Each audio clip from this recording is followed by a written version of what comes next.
had to set the tone. I'm thrilled that they did.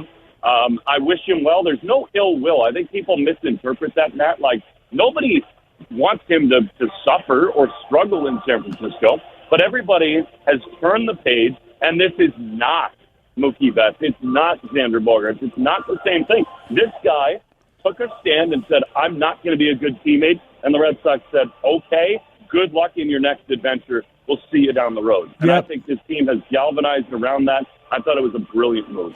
Will, do you see Theo Epstein? Does he hang around? Is he ever out there on the field watching BP? What's his presence level like?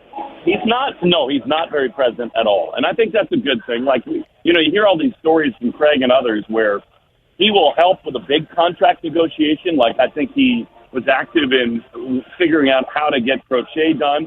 And know that he was really instrumental in figuring out a creative way to get Alex Bregman in a Red Sox uniform because, he's been in the fires. He knows these agents. He knows how to sort of, massage a big-time star player to figure out the dollars and the outs and the options and all that stuff.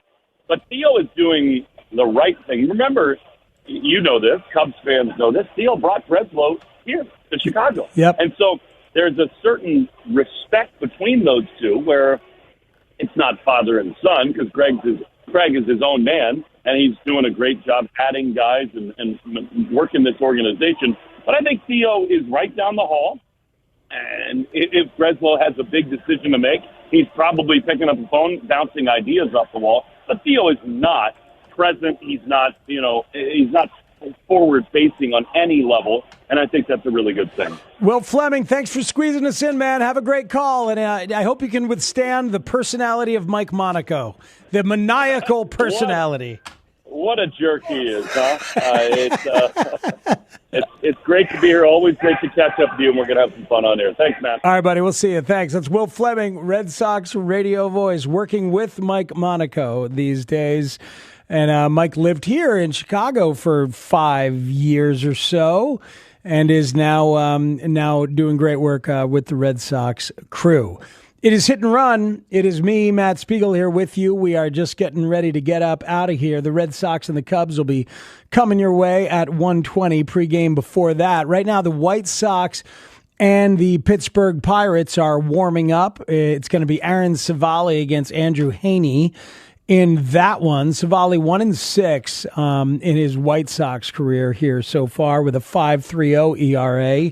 I bet he remains after the deadline, but Adrian Hauser, I suspect, will go somewhere and maybe very, very soon. He's been really good. Yesterday, not so much. Didn't get through 5 yesterday, but kept the damage to a minimum, and the White Sox came back with that 8 spot yesterday in the late innings and took off and took care of it. Red Sox Cubs, it's Cade Horton against the great Garrett Crochet. Was talking to Giolito in the Red Sox clubhouse yesterday and just talking briefly about that team that made the playoffs in the pandemic year with Ricky Renteria. It's Giolito who starts game 1 against Oakland, and then out of the bullpen after Dunning, Dane Dunning had a short stint. They brought in Crochet right out of the pen. But that team had Crochet, Rodon, and Cease to go along with Giolito. And it's crazy to think about all those big-time arms together and what that White Sox thing possibly was going to become and what it did not become. And here is Garrett Crochet. It's got to kill White Sox fans. It kills me as a Chicago baseball guy to see Crochet turn into the dominant front of the rotation, well-paid, well-deserved, leadership-laden ace of that Red Sox rotation. And Giolito was that guy when Crochet came up, but it is now Crochet's role there in Boston. The White Sox nailed that draft.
For Shane. Yeah, for Chase, Shane, he'd run away like he's being chased. Being chased, yes. That was real creative. Wait.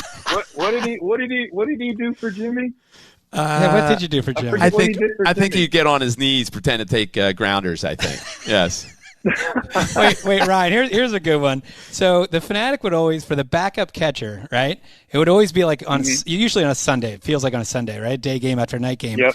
And then the Fanatic would like wait for the catcher, and they'd say the backup catcher, and then the Fanatic would be like, "What?" Yeah, would shrug his hands like, "What's going on? Where's Lieberthal? Where's whoever?" So he did that one time to Todd Pratt, right? Oh yeah, Todd Pratt came into the Fanatics room after the game and was not happy that he's like, "I've been a major leaguer for how many years, and you give me that?" So you know what the Fanatics started doing? Pratt had such a big head. He started to doing the big head thing. The Bruce Bochy one. Yeah, the Bruce Bochy thing for Todd Pratt. Tank. Oh, that's awesome. But I love the fact that you guys all watched that, because I thought I was one of the few people that had watched all that. Oh yeah, definitely. Definitely. Hey, 2006 too, Ryan. One of the greatest things I think I've ever seen, and I'm telling you the truth. I go to the All-Star game every year. I hang out with the mascots every year since 1996, and in 2006, the Home Run Derby, you against David Wright. And man, there was so much juice in the building. And when you hit the "Hit It Here" sign at the end, it was like the place erupted. I was with my two kids; they were kind of young at the time, and my brother Mark, and we were just going ape. I mean, it was just we went crazy. Is that a lot of pressure, Ryan? Or is that a big thrill too? Like obviously we're watching as Philly fans and rooting for you, but is that a cool thing for you, or is that just another thing? Yeah, just the home run derby in general. Yeah. I mean, it's fun, man. I mean, you try to make it fun, and your competitive juices, obviously get to flowing as you get going. For me, it was special. I got to share it with my son, who was very young at the time. Now he was 5 at the time, so now he's off in college. I just got him all squared away the other day. He's at LSU, right? LSU. Yeah, he's down at LSU now. So, but yeah, I mean, it was a lot of fun. I mean, it's tiring, very, very tiring. But yeah, I mean, your competitive juices kind of get to flowing, but you try to enjoy it and have fun at the same time. And hitting the "Hit It Here" sign on the last one and kind of walk it off was classic. Was really awesome. Oh, it was. Mean, so I'm sure whoever won that is still going off those 400, 500 free flights they got. So, they're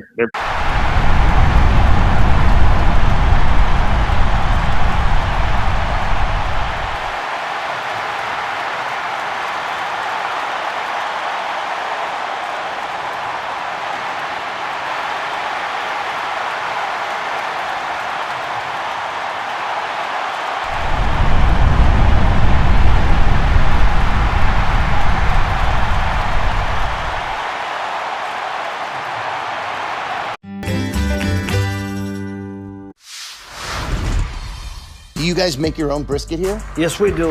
We are known by our brisket. Barbecue brisket sandwich. Quality is better than other places, and it looks good. We're ready to eat. We go to an average 500 briskets per game. We hear a lot from our fans. They want to try something with wrap, easy to eat. So we say, well, let's do like brisket, wrap, and an egg roll. That's beautiful. You get the gold medal for culinary brisketry here in Texas. Yes. So without further ado, snap on your time goggles and prepare to zoom 1,000 years into the future.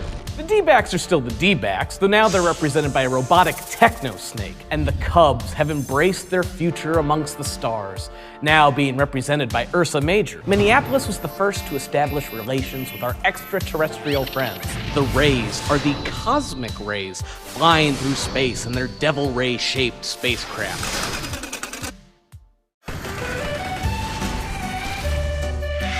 Well, if you look at the infield, they just came out and put, Diamond Dry everywhere except where McKinstry needed it right here. Wonder when he realized he broke his chain. With an all-star bonus, he can get a new one. I don't know what is causing this, but we have seen more bats leave players' hands at the plate this year than I ever remember. You're in your line shot. Got a chance.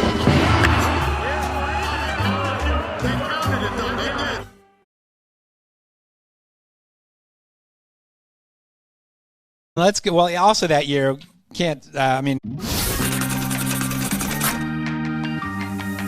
Now representing the organization, Jim Leland and AJ Hinch are presenting Miggy with a customized set of cleats made by renowned artist Marco Terzo, made from several significant baseballs from Miguel's career. The cleats are presented on a base representing the time he spent at both third and first base in his career.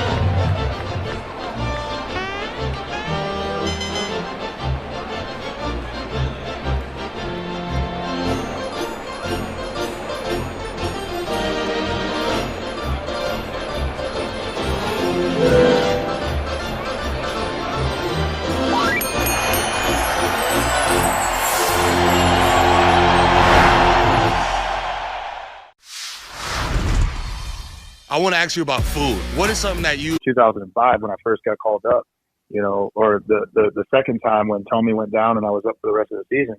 You got to remember, we were in the playoff hunt right then. Yep. So it was, myself, Chase, Jimmy on that squad. I think Kalo was on there, Michael Tucker, all those guys. And that was the year we lost out. Yeah. We went into D.C., swept Washington, which is what we needed to do.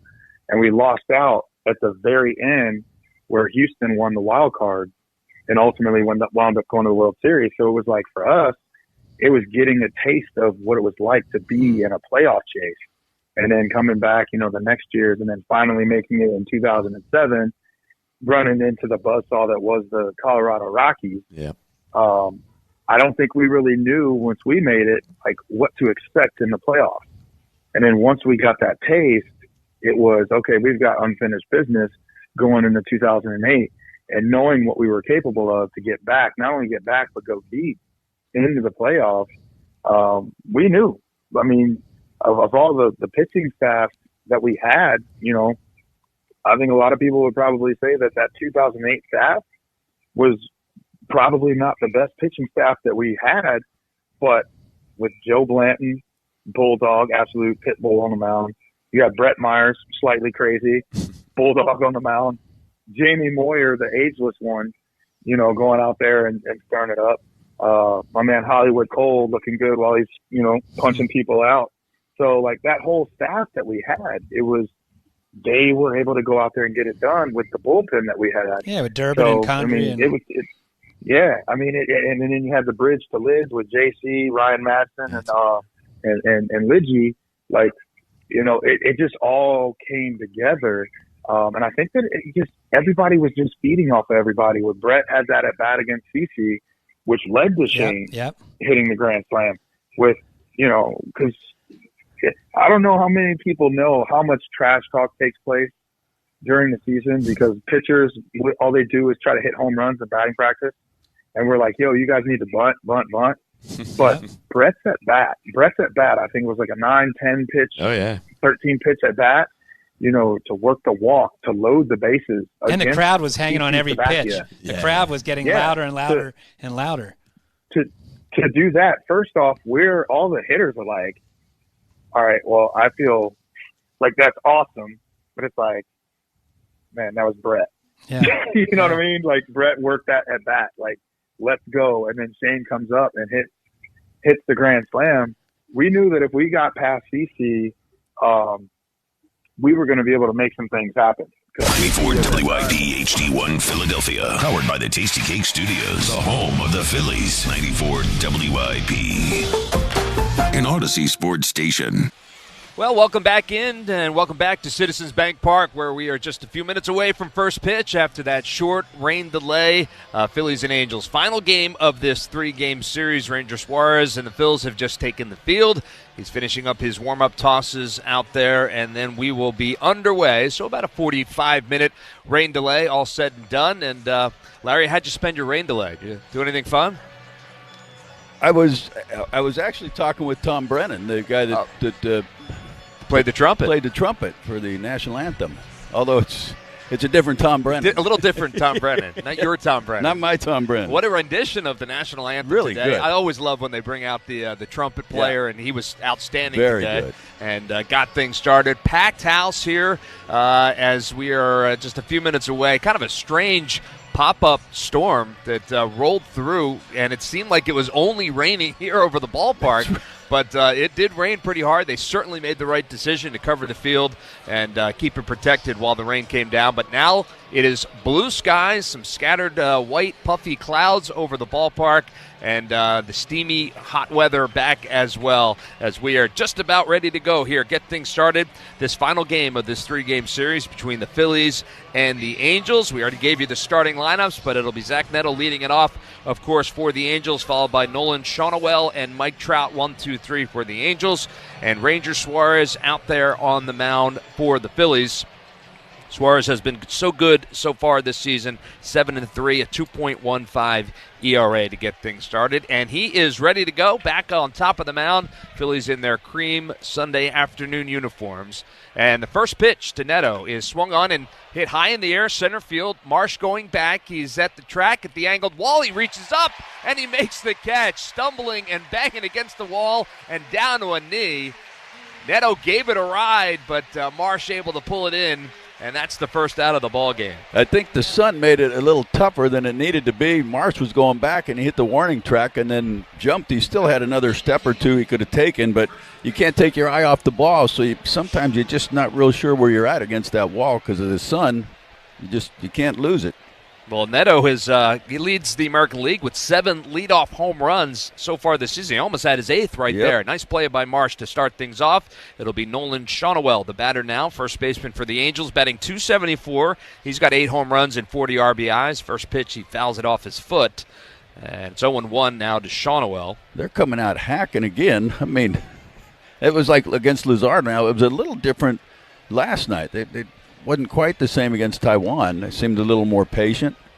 But here, in your mind, is that based on what they've seen in past games from Ranger Suarez, that he's going to try to get ahead early kind of thing? I think so, yeah. Yep.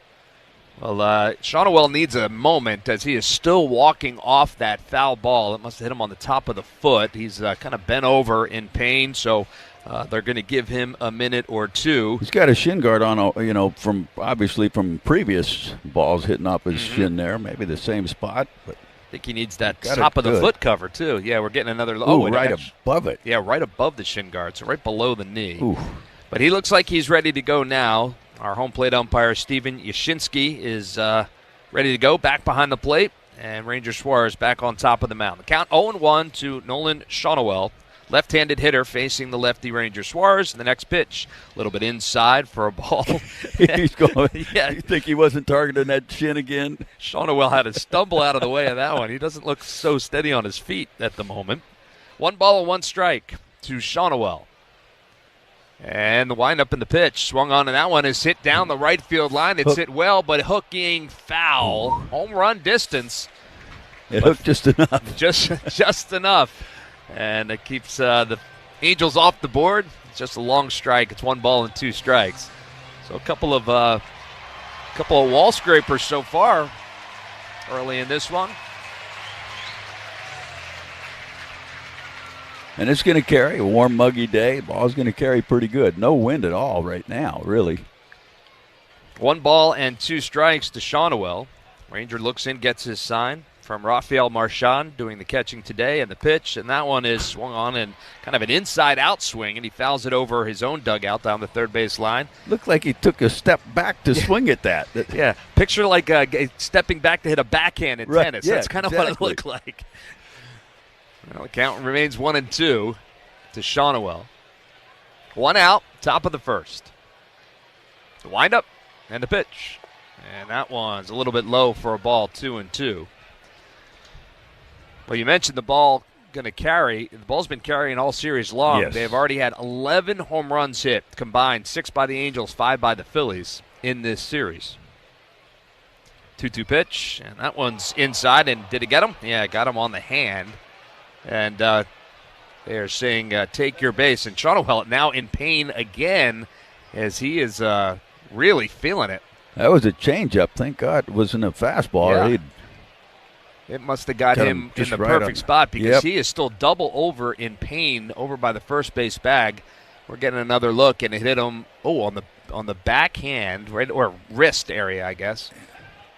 On the he's a left-handed hitter, so on the forearm right hand bone. yeah. So the training staff out to look at Shawnuel over there at first. He has made his way down to first base, but I used to know that bone when I played that doctor game where you had to put well, it's at the bottom of your humerus, right? Is that right? Come on, Tubes. I think so. The game itself is operation. That's right. Yeah. Yeah. Yeah. But you don't know what that bone was? Mike Tuberosa, our factologist, he does not know. He's just smiling back there.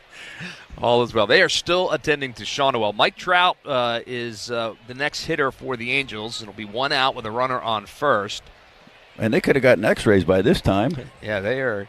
We're getting another look at it. Yeah, just below his right, like the padding of the bottom part of your hand. Maybe that bone, the wrist bone there. Conversation. Were they making a cast for him down there? Well, it looks like he's going to stay in the game. And the training staff and Angels manager, Ray Montgomery, is heading back to the dugout. So Shawnuel will stay in the game. There's one out, runner at first, and Mike Trout will be the hitter. And Trout's had a big series. A couple of extra base hits, double in each game in the first two of the series, and he's ready to go to face Ranger Suarez.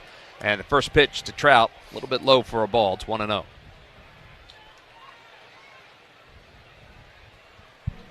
Ranger throwing that cutter down and in, had success that Luzardo had with that. Shawnuel takes his lead off first. Next pitch, a little bit high and outside for a ball. So 2 balls and no strikes to Mike Trout. Millville native, always a popular attraction when he comes back to Philadelphia. 2-0 pitch, and that one's over for a strike. It's 2-1. Sinker at 88.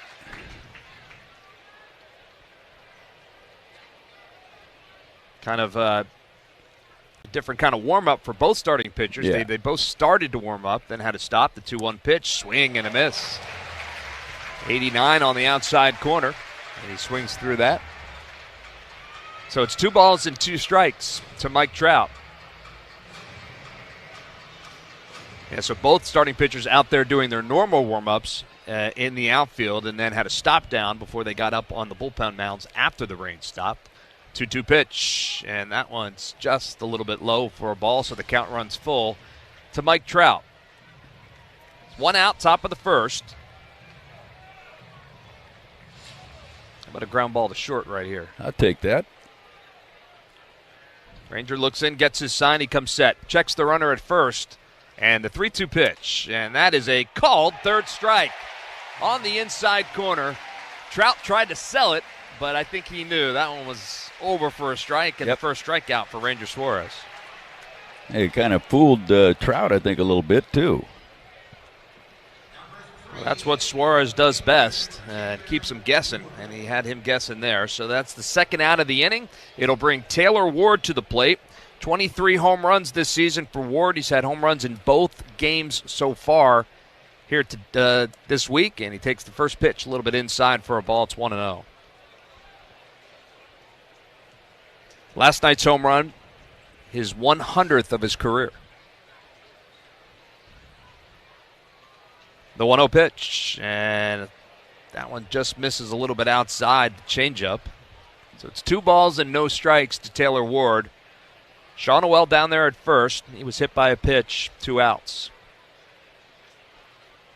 Ranger comes set, working from the stretch, checks the runner, comes to the plate, and that one's a little bit inside for a ball. So 3-0 now to Taylor Ward, with Joe Adell waiting on deck. Now, one thing, 3-0, I wouldn't just throw it over the middle. These guys, they're apt to hack, and they see a pitch they like. Ranger kicks in the pitch, and he misses outside for a ball. Even though it was a strike. That was probably a strike. Right on the corner at the knees for ball 4. Yeah, Yashinsky missed that one, but it's a walk, and down goes Ward to first base. Runners at first and second now with 2 outs, and that brings Joe Adell to the plate. He is dangerous as well. 21 home runs so far this year for Joe Adell. He has 2 home runs in the series as well, 1 in each game. First pitch to Adell. He fouls it at the plate. It's 0-1. 5 guys with 15 or more home runs in their lineup. Yeah, we've said it over the course of the last couple of days, but the way the Angels win is they hit the long ball. They slug, extra base hits. They've had a bunch of those in the series as well. No balls and a strike to Adell. The pitch, swing and a miss. It's 0-2.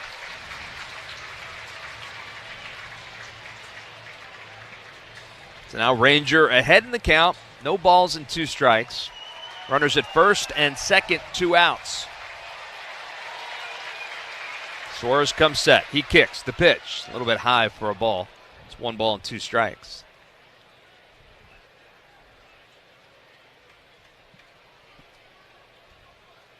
Ranger walks off the back of the mound for a second. Now back on the rubber. Comes set. Checks the runner at second. The pitch. And it was a breaking ball, and it fouled at the plate, so the count stays 1-2.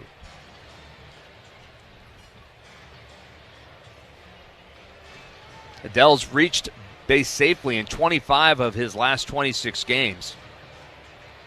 He's batting .303 in that span with 6 doubles. He's got 8 home runs. 1 ball and 2 strikes. The pitch. And that's just a little bit high. Didn't miss by much, but it was up, so 2-2.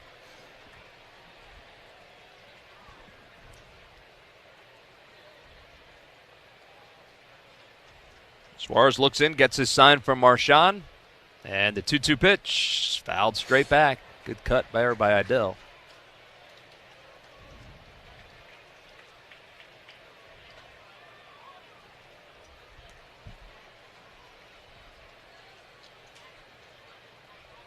Already 23 pitches here in the first inning for Ranger Suarez. This will be pitch number 24 as he comes set, glove at the belt. And now time is called by Adell. He'll step out.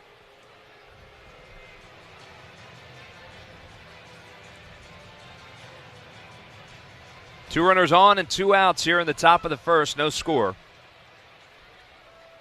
Suarez looks in. He's ready to go. Comes set.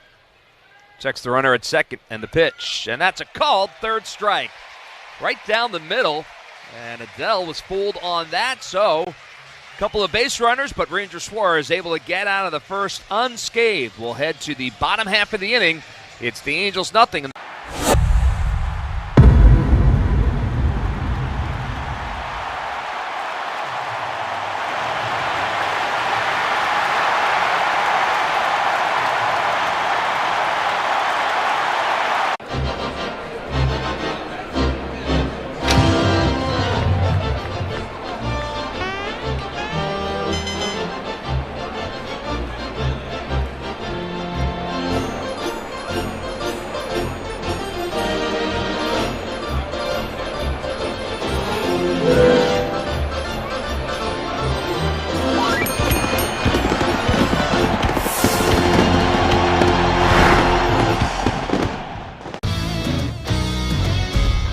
Taco. I'm gonna guess it's an opposite field, upper deck, maybe something like a home run to the opposite field. Yeah. You got it. This is a good one. A hack. I don't know. I mean, is it the same as like the layman's term hack, like a bad chef? You've guessed correctly. Okay. Someone's a hack. Someone that's just nailing it in. Yeah. They're not putting their heart into it.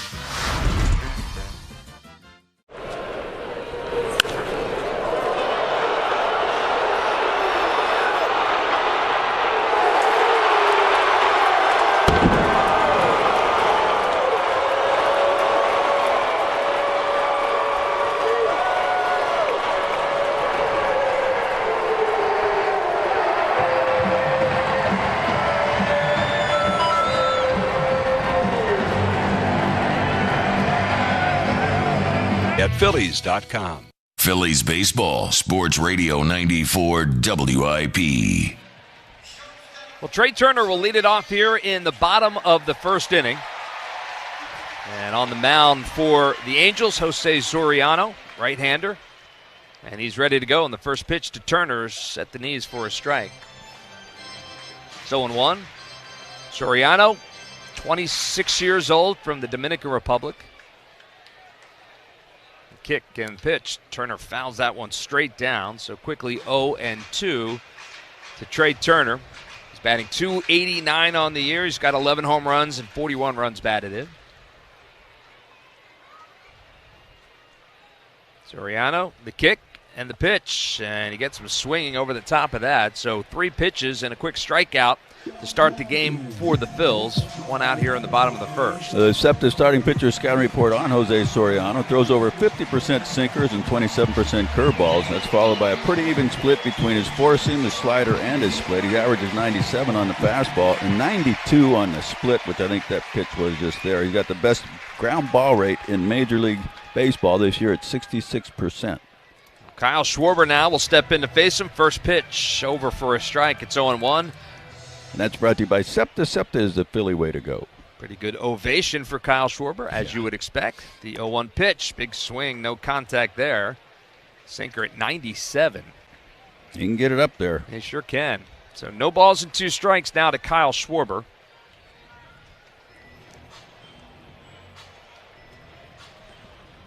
I should tell you that Nolan Shaunawell not out there at first base, so he has left this ball game. The 0-2 pitch, it's down low for a ball, 1-2.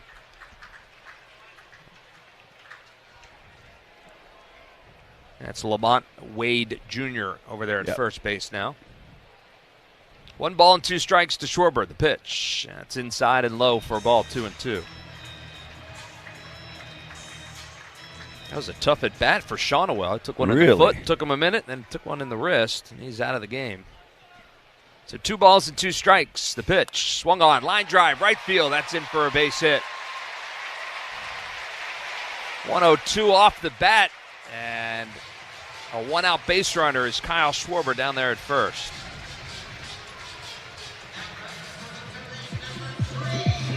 And that'll bring Bryce Harper to the plate. He has been as hot as anybody. Ooh. That he has. He's homered 3 times in the 2 games since the All-Star break. And he's got the runner at first right now. Soriano looks in, and the first pitch to Harper, swing and a miss.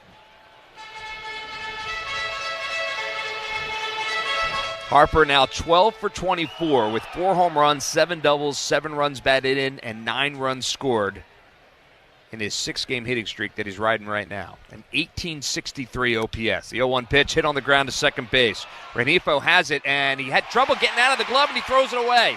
Into left field, Schwarber's going to move up to third. Harper, who had run through the bag at first, unable to advance to second. But Schwarber gets up there to third. That's going to be a throwing error on Rengifo.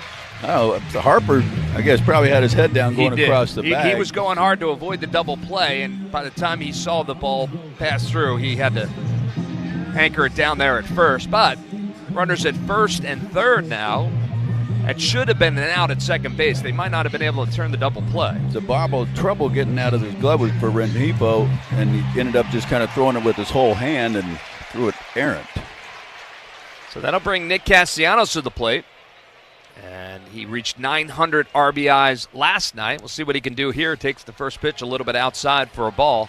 1-0 to Nick Castellanos, who bats .273 with 12 home runs and 52 runs batted in this season. Runners get their leads off first and second. And the 1-0 pitch swung on, hit on the ground to the shortstop. They'll throw it second for 1, over to first in time for the double play. 6-4-3, and the Angels able to turn the double play and get out of any trouble here in the first. So we'll head to the top of the second inning, and still no score here at Citizens Bank Park. Just like a strong bullpen closes out the game and keeps the win.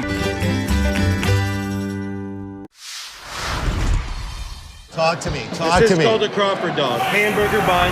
Yes. 2 split top Angus beef hot dogs griddled on the skillet, on the plancha. Amazing. And then we do a bacon onion jam with Crawford Bock beer. Pick it up like a burger. Pick it up like a burger, and you just go in, man. Let's go to town. Dude. Oh, best hot dog I've ever had. Best hot dog I've ever had. I love this, man. This is how I grew up eating hot dogs.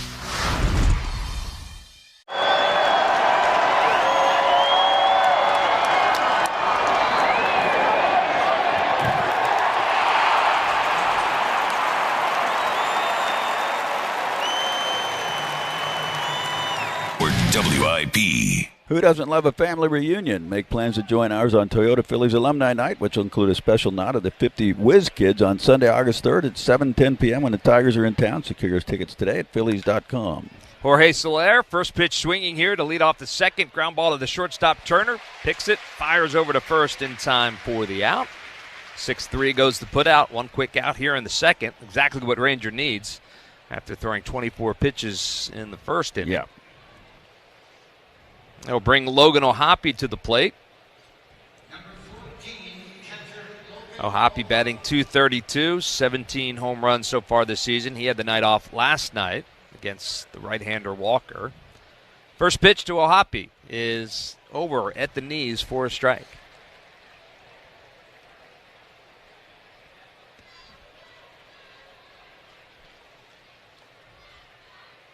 The windup in the 0-1 pitch. Swung on, line drive, left field. That's going to be trouble. On the run is Kepler, but it's going to fall safely. He gets to it quickly and fires back into second, so we'll keep O'Hoppe at first with a single. Nice play out there by Kepler.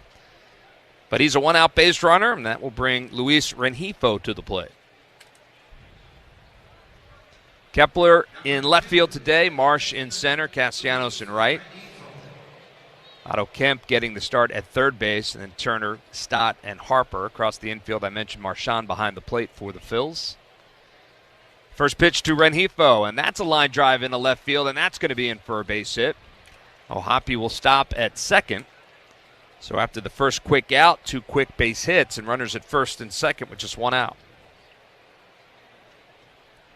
Well, interesting matchup on the mound around the league is Andrew Abbott of Cincinnati. He's 8-1 with a 2.07 ERA. He goes for the sweep against the Mets. David Peterson, who's 6-4 with a 3.06. That's sponsored by the New Jersey Division of Travel and Tourism. Find your wow right now. Visit nj.org. That Abbott's really starting to make a name for himself, really, right? Big time. He's been so good for Cincinnati. Well, Kevin Newman, the batter now, and the first pitch to Newman is a little bit low for a ball, 1-0. Newman did not start in yesterday's game, but he did get in late as a defensive replacement, batting just .204 on the year. 1 home run. Next pitch to Newman, swings at it, fouls it out of play into the seats down the first baseline.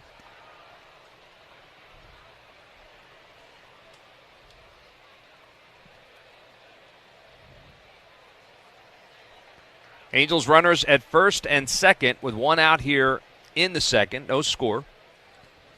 And the pitch to Newman. And that's over for a strike. Change up right at the knees. Yep. 78. So he gets ahead of Kevin Newman. 1 ball and 2 strikes. Top of the order. Neto waiting on deck for the Angels. You just rarely get guys swinging at those pitches at the knees.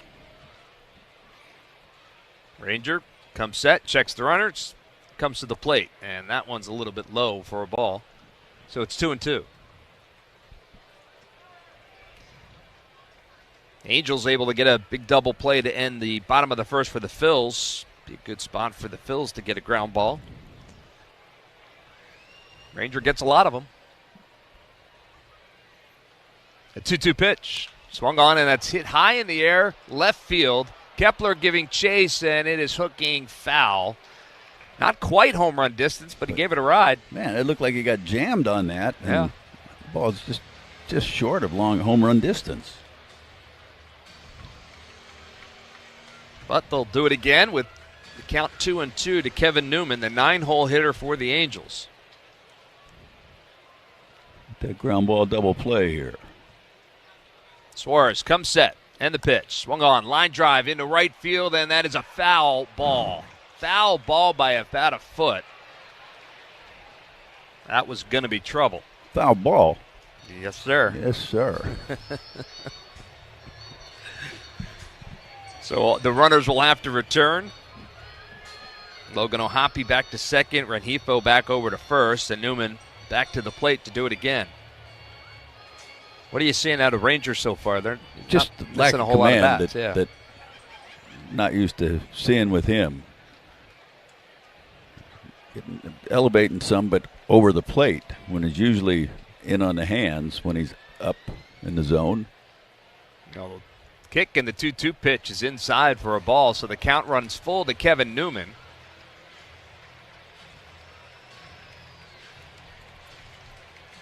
Yeah, this is a guy I feel like you're going to have to just go right after. Yeah. Checks the runner at second, the 3-2 pitch, line drive into left field. That's going to be a base hit as well. Both runners had to hold up to make sure it got through the infield. So just 90 feet advancement for the other two runners. So that means the bases are loaded here with one out, and that's going to bring Caleb Cotham out to have a conversation with his left-hander. I wonder how often they've had 3 singles in a row. They're only hitting, what, 230 as a team? Well, he did it in last night's game, too. 234 as a team. In the big inning that Taijuan Walker got himself into trouble, they had 3 straight singles after 2 home runs in the inning. Well, the Phils can get out of it with 1 ground ball here. Cotham out there to chat, and the majority of the infield out there to listen to the conversation as well. It's O'Hoppe at third, Rengifo at second, and now Kevin Newman over there at first. And the top of the order, Zach Neto will be the batter. His first at bat, he sent Brandon Marsh all the way back to the angled wall to make a catch up against the wall for the first out of the ball game. Only 5 double plays that Neto has hit into this year. He can get down the line pretty good. Well, he's had quite a first half of the season, has Zach Neto. And he's up in a big spot in this one. Suarez comes set. Checks the runners, comes to the plate. First pitch swinging and a foul ball out of play over the first base dugout into the crowd. So 0-1 to Neto.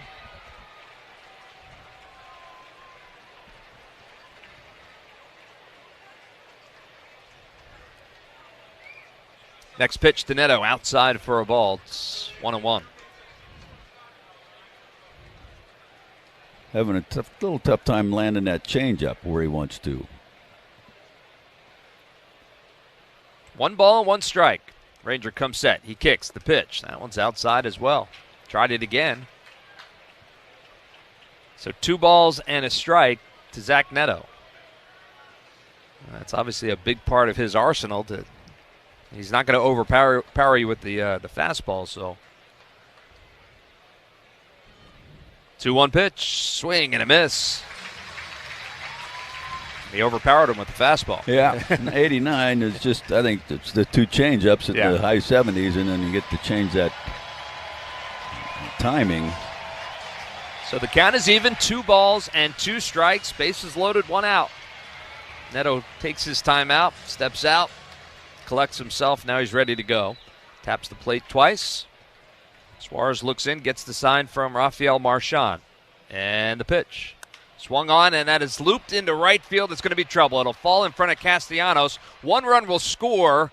The throw comes to the plate. They'll hold the runner behind as O'Hoppe held up for some reason. He did not get a good read on that, so that did not allow Rengifo to follow behind them. So they get a run there, do the Angels, an RBI single, the 4th straight base hit for the Angels here in the second. Man. Wasn't hit hard, but nope. So the bases remain loaded. Now some of the big boppers coming up.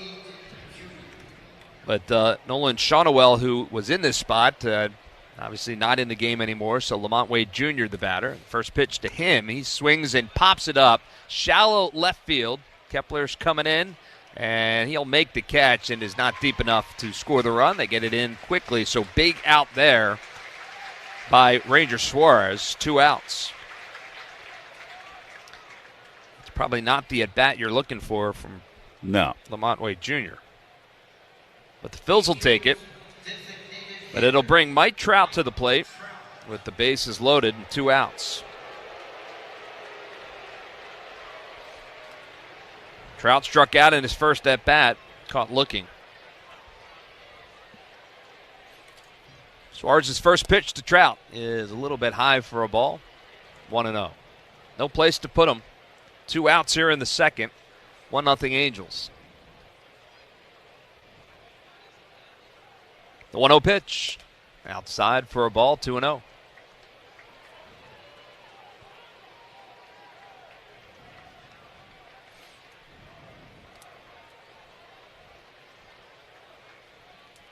Suarez from the stretch. Kicks the pitch. And that one's over for a strike. Top of the zone. Everything's at the top of the zone with Ranger right now. Top of the zone or above it. Mike Trout batting .588 with 2 outs and runners in scoring position so far this season.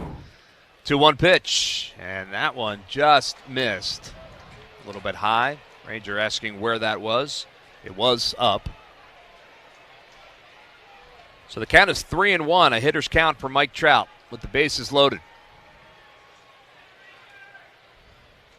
Suarez looks in, comes set. Kicks the pitch, and that's on the outside corner for a strike. Barely, but it did hit the line. Trout shaking his head. He didn't like it. He was actually making his way down to first. So the count runs full now to Trout.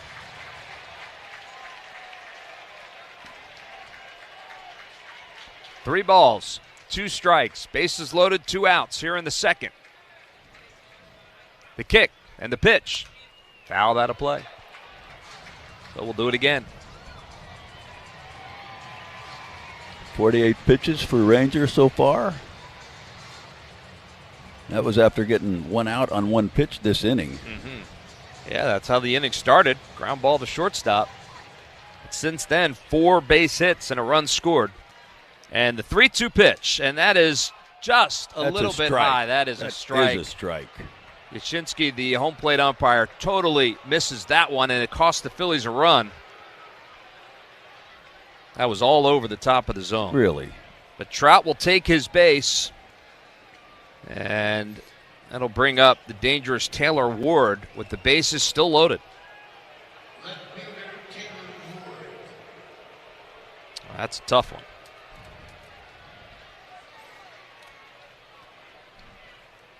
So Ward, who walked in his first at-bat, now with a chance here, bases still loaded, Angels up 2-0. And the first pitch to Ward, swing, and he fouls it at the plate, 0-1. Well, he got that one right. That one was a little easier.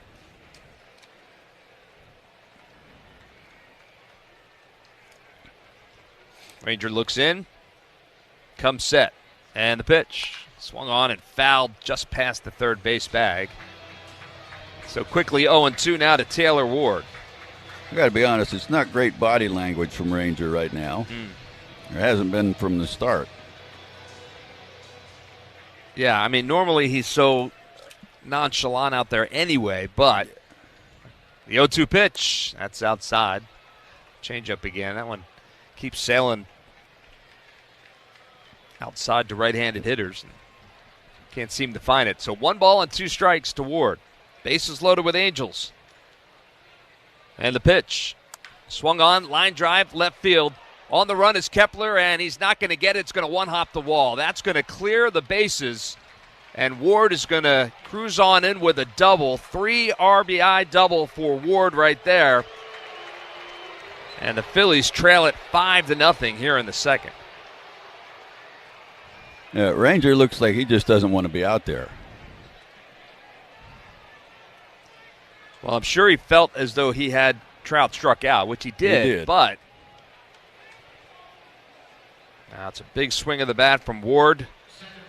Now has 72 RBI on the year, does Ward.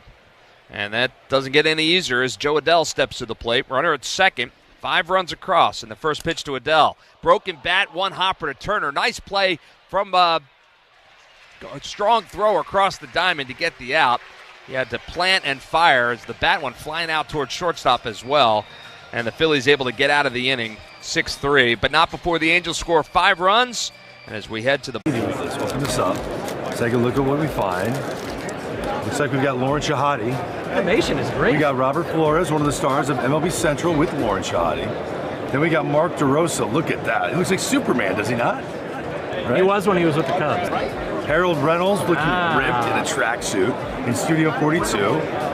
There I am. The hair's on point. I know this guy. Look at that jawline.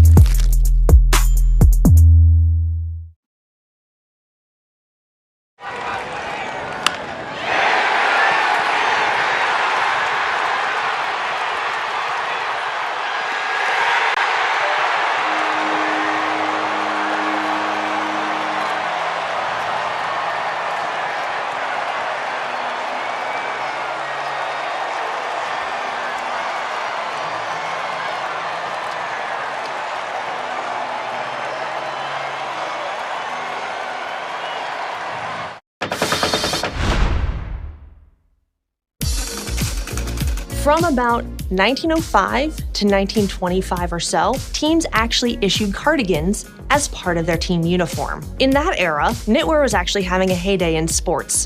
Think of ski sweaters or Argyle sweater vests on the Gulf Green. And baseball decided to jump on the bandwagon and create cardigans. Xfinity. Restrictions apply. Actual speeds vary, not guaranteed. The Phillies welcome the Boston Red Sox on Monday, July 21st and Tuesday, July 22nd, both at 6:45, and Wednesday, July 23rd at 7:05. Order your tickets today at Phillies.com. Your exclusive home for Phillies baseball, 94 WIP. Bottom of the second, Phillies with some work to do. Brennan Marsh will lead it off. And the first pitch to Marsh is a little bit outside for a ball, 1-0. Marsh batting .250. He's got 3 home runs. He's knocked in 21. And Soriano's pitch, the 1-0 pitch, and that swung on and threw into left field for a base hit. A vacated spot by the shortstop as Neto was playing behind second base, and Marsh able to poke it through, and he's a leadoff base runner here in the bottom of the second. No time like the present, right? Yep. Just chip away. Try and get it all back in one inning. So that'll bring Otto Kemp to the plate. Kemp playing in his 29th game now so far this year. He's batting .250. And the first pitch to Kemp is inside for a ball.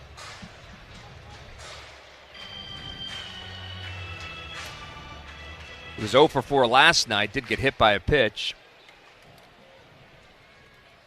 Marsh takes his lead off first, and the pitch to Kemp, down low for a ball, 2-0. Big difference for Soriano, home and road. On the road, he's 5-2 with a 2.47 ERA. At home, he's 1-5. His ERA 3 runs higher, 5.65 at home. That's odd. Very. 2-0 pitch. Swung on and hit on the ground to the shortstop Neto. No play at second, but he'll go over to first in time to get Otto Kemp. Marsh, a nice job of base running, and he gets to second base. So runner at second. Runner moved along, and there's one out. It'll bring Max Kepler to the plate.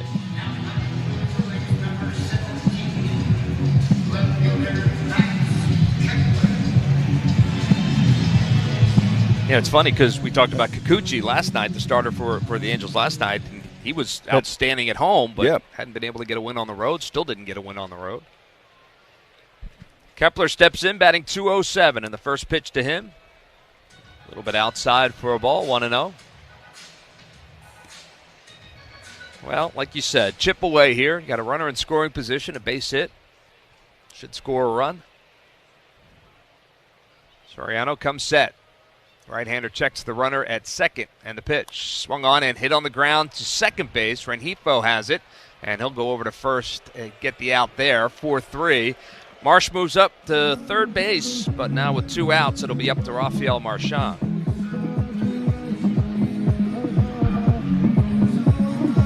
See if we can get a big hit.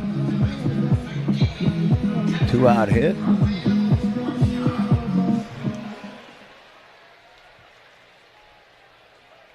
Marchand stepping in from the left side, and the first pitch to the Phillies catcher way upstairs. Ball 1-0. Marchand batting just 167 in limited action. Does have a home run and 5 runs knocked in.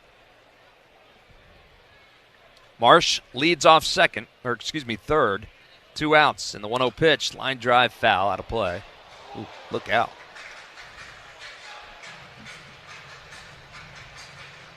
It's 1-1 to Rafael Marchand.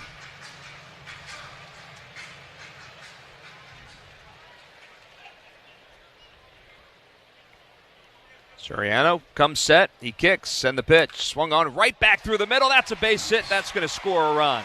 RBI single for Rafael Marchand right under the glove of Soriano and right out past the second base bag. Nice job by Rafael Marchand. Very nice. Getting one back.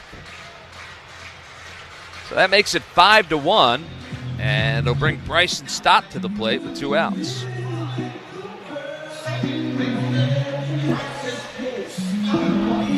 Stott down there in the 9-hole. He's been there the last couple of games. Rob Thompson saying he just wants to take a little bit of pressure off of him. See if he can get back to swinging the bat the way he normally does. He takes the first pitch low and inside for a ball, 1-0. I'm not sure how much more pressure there is or less pressure from the 7th spot to the 9th spot or whatever. It's just he just needs to figure it out. The 1-0 pitch. And that one's over for a strike. Yeah, I agree with you. You know, at some level, it's just a matter of, you know, maybe just changing the scenery. I do think Rob likes Stott, you know, even when he's going well in that 9-hole, because it's almost like a second leadoff hitter if he's swinging the bat well. So 1 ball and 1 strike to Stott. Marchand leads off first in the pitch. That's outside for a ball, 2-1. Soriano doesn't give up a lot of home runs. In fact, he has the lowest home run per 9 innings of any pitcher this season. Ranger Suarez ranks 9th on that list. 2-1 pitch. That's down low as well. 3-1 now to Bryson Stott. Trey Turner waits on deck. But walks, that is an issue for Soriano. He walks a lot of guys. 8 walks in his last 2 starts. 55 and 113 innings, 4.5 per 9. Yeah, that's the second most in baseball. So 3-1 pitch, and there's the first walk of the afternoon as Stott is aboard. And the Phillies have 2 runners on, and that's going to prompt a conversation at the mound. Barry Enright, the pitching coach for the Angels, on his way out to talk to his right-hander. So 2 on and 2 out, and the top of the order for the Phils. See if they can't get another hit with a runner in scoring position and chip away again. Turner struck out on 3 pitches in his first at-bat. Yeah, only Gavin Williams of the Guardians has a higher walk percentage than Jose Soriano. And that's when you get a guy with the leading the league in ground ball percentage, all of baseball, you just think like, what if you just throw strikes? Yeah, it could be dangerous. But that's a problem all around baseball is command. No doubt. So runners at first and second for the Phils, 2 outs, and Turner steps in. And the first pitch to Turner, swing and a miss.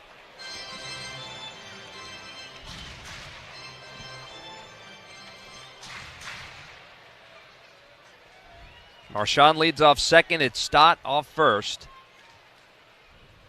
And the 0-1 pitch. Swung on and hit on the ground up the third base line, but picked up in foul territory by Newman just by the third base bag. So no balls and 2 strikes now to Trey Turner.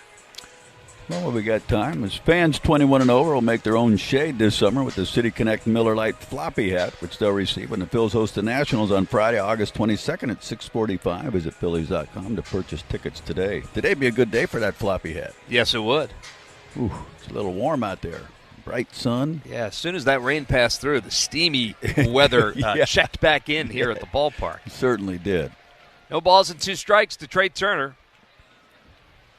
And the pitch. That's way outside. It's going to get away from Ohapi, and both runners are going to advance. Ohapi able to get a glove on it, but it kicked up the first base line. Allows both players to move up 90 feet. So now, Phillies with runners at second and third and 2 outs. A wild pitch from Soriano. Base hit here would be huge. Sure would. Good speed on the base pass. Marchand can run a bit, and certainly Stott can. 1 ball and 2 strikes to Trey Turner. Soriano kicks the pitch, swung on, and it's a one hopper, but right at the first baseman. And Lamont Wade Jr. able to gather that in and step on the bag for the final out. So the Phils able to score 1 run, but that's it. As we head to the top of the third, the Phillies trail it 5-1. Summer is here.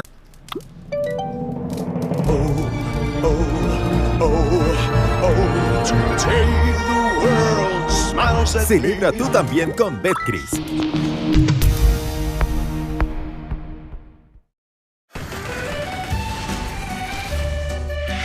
Well, if you look at the infield, they just came out and put, Diamond Dry everywhere except where McKinstry needed it right here. Wonder when he realized he broke his chain. With an all-star bonus, he can get a new one. I don't know what is causing this, but we have seen more bats leave players' hands at the plate this year than I ever remember. Line shot. Got a chance. They counted it, though. They did.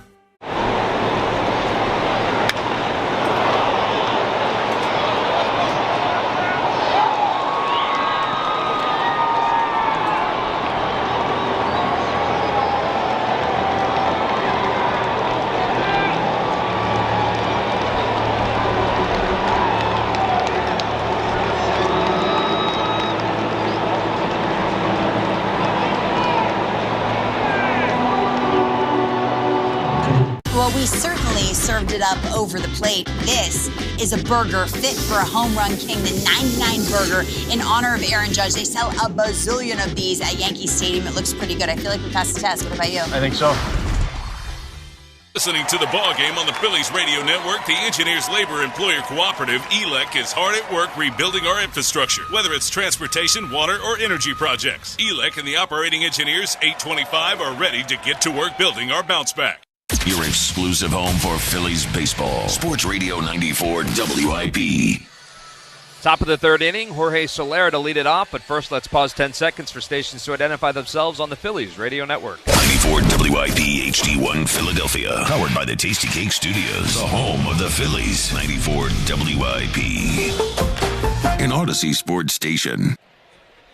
Ranger Suarez back out for the third inning of work. 54 pitches already. The first one to Jorge Soler, a little bit low for a ball, 1-0. He got Soler to ground out to shortstop on one pitch to start the second, but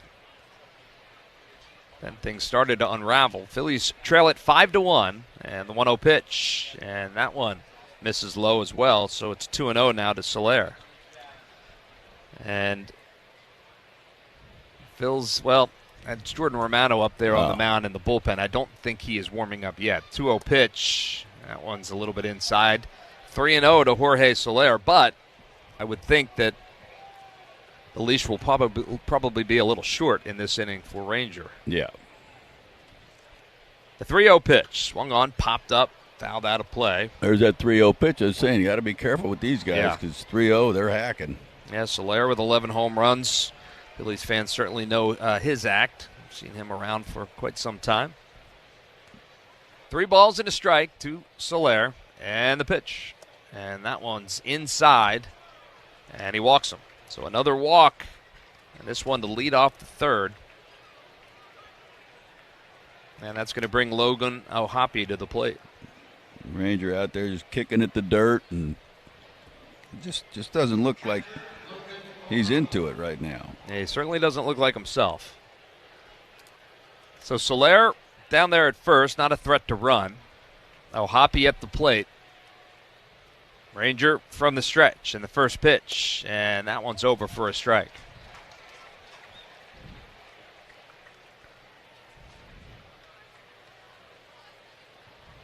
Ranger looks in, gets his sign, he's ready to go. The next pitch sails outside. Sometimes too much time off isn't good for pitchers. I don't know if that's the case with Ranger. He'd been pitching so well. Yeah, he had cruising into the break for sure. 1 ball and 1 strike, and the pitch. And that one's at the knees for a strike. So he's ahead of Logan O'Hoppe, 1 ball and 2 strikes. 5 runs and 5 hits on the board for the Angels. 1 run, 3 hits for the Phils. The 1-2 pitch, swung on, popped up, shallow left field. Turner going back, and he's calling for it. About 10 paces onto the grass, and he makes the catch for the out. So first out here in the third, and that'll bring Luis Rengifo to the plate.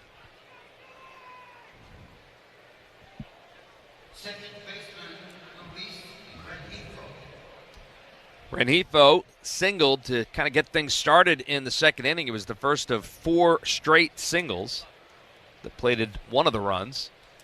First pitch to him is a little bit low for a ball. 1-0. And then the big swing of the bat by Taylor Ward, the bases loaded double that cleared the bases back in the second. Yep. Soler short lead off first. And the next pitch is outside for a ball, 2-0. He just can't get anything.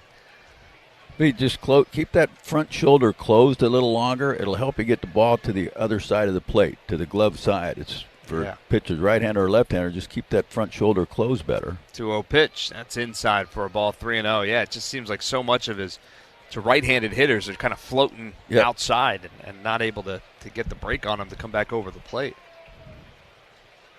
The count is 3-0 now to Rengifo. Soler, short lead off first, the pitch. That's on the inside corner for a strike. Generous call, 3-1. Kevin Newman waits on deck. Suarez kicks the pitch, swung on, line drive, one hopper at Kemp. He knocks it down, but it's off his shoulder. They're not going to have a play anywhere. Hard hit, but probably a play Kemp should make. And safe all around. Runners at first and second. We'll see how they score it. It was hit hard, no doubt. He kept it in front of him. Ball came up high, just off his chest. Yeah, but skipped away, and by the time Trey Turner gathered it in, no play. Yeah, they're going to call that an error on Kemp. So that'll put runners at first and second and bring Kevin Newman to the plate. Newman singled in his first at-bat, the pitch. And that one is a slow hit ground ball just to the left of second base. Stott has it for one, steps on the bag, over to first in time for the double play. Wow. Nice play there by Bryson Stott. Went to the shortstop side of the bag, stepped on the bag, and fired over the first. And a double play gets the Phillies out of trouble. We'll head to the bottom of the third.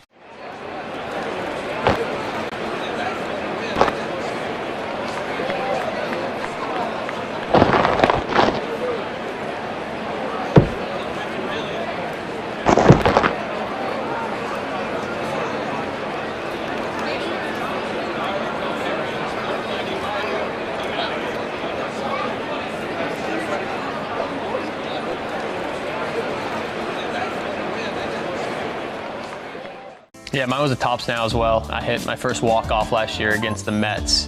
Jacob Young, Nationals win! Now he's got his first walk-off big league hit. Dad had bought a stack of them, and I was like, I think we can get these ourselves, but he went ahead and bought a stack for himself. Like business cards. There you go. But it was awesome just to have that moment and have everyone so excited to have a picture of you is a fun moment.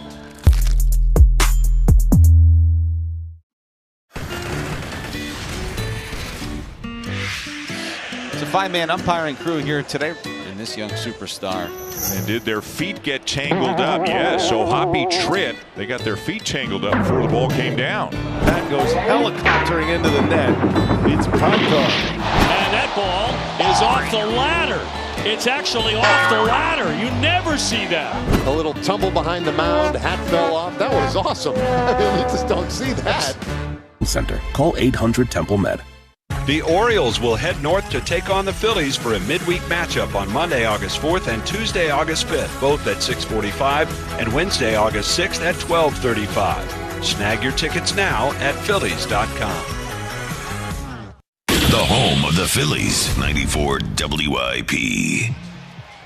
Bottom of the third, Phillies trail at 5-1. Kyle Schwarber to lead it off. He singled in his first at-bat. And first pitch from Jose Soriano, over for a strike. It's 0-1. Soriano has battled back from 2 different Tommy John surgeries. in his baseball career. The 0-1 pitch to Schwarber. It just misses low. He had his second Tommy John in 2021, and at that point thought he was going to kind of give up the game. 1-1 pitch, and that one's just a little bit outside for a ball, but had a conversation with his dad back home in the Dominican Republic, and he said, you don't get to stop just because it's hard. Get back out there and Nice. Start rehabbing. 2-1 pitch. That one's on the inside corner for a strike. 100 on the inside corner. He got that up there pretty good. Yeah, he did.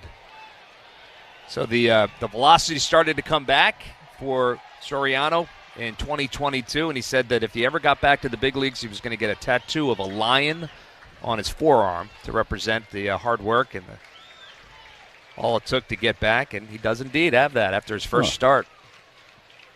Went out and got that tattoo. 2-2 pitch, fouled out of play. Another 100.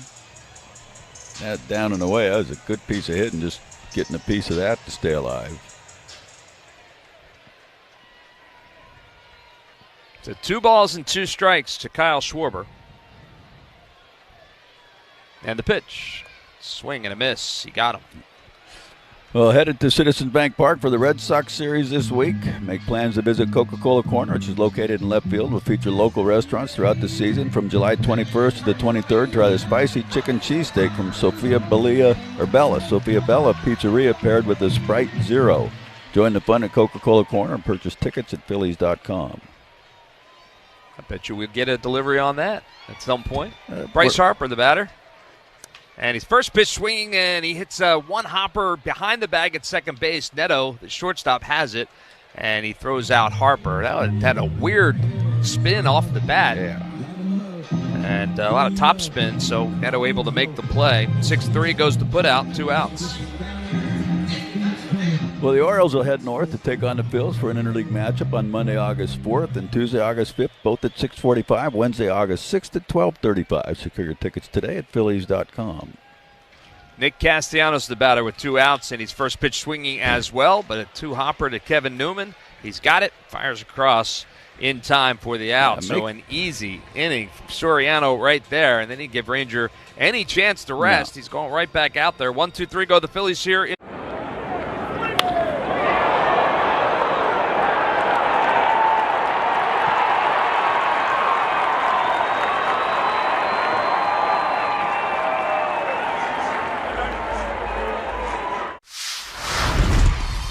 Here we are, Arlington, Texas. This is the Graham Slam Burger. So 2 patties, brisket, caramelized onion, American cheese, ranch aioli, or ranch mayo, if you will. Oh yeah, we're in Texas. Yeah. It's something that you definitely want to take a picture of and just put on the gram. I took a bite of it, but it still looks dope. It's a burger that looks great, but also delicious.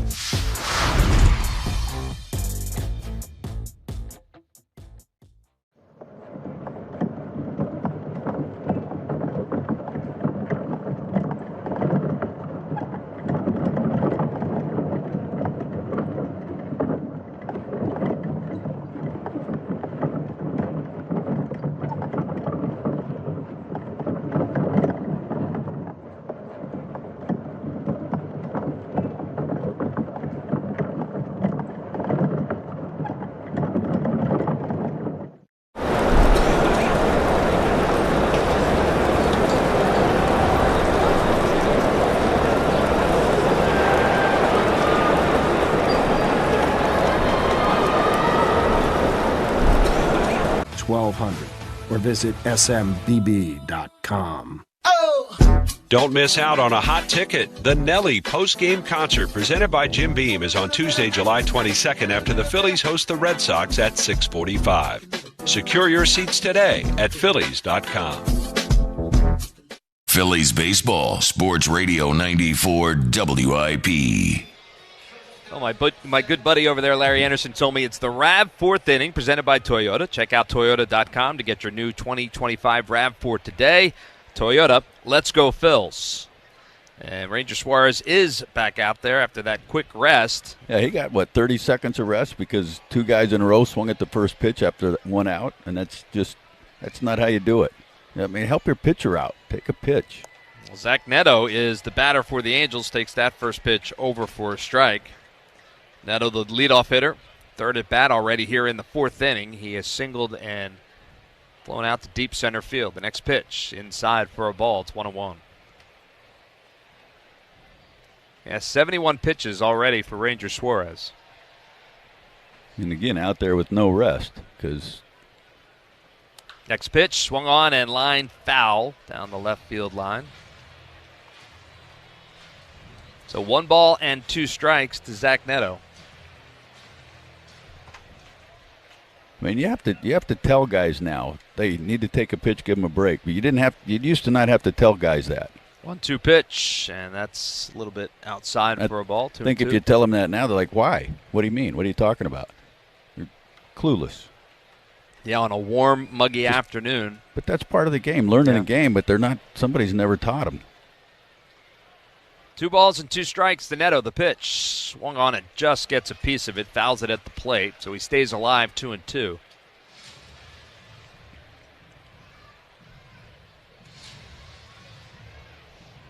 Angels lead it 5-1. Nobody out here in the fourth. Which ice cream you going with? I don't know. We just got some ice cream delivered by the good folks at Aramark as that pitch sails outside. 3 balls and 2 strikes to Neto. What do we got? 2 chocolate. It's not easy to do on radio. No, it's going to be a challenge. I mean, not for the play-by-play guy. Well, it's much easier. I'll talk to you next inning, Murph. The windup in the 3-2 pitch, and that's a line drive just out of the reach of Trey Turner and into left field. That's a base hit, a leadoff base hit for Neto. And the fourth inning starts off similar to the second, and he's a base runner out there with Lamont Wade Jr. now stepping to the plate. How many hits is that? That's just 6 hits?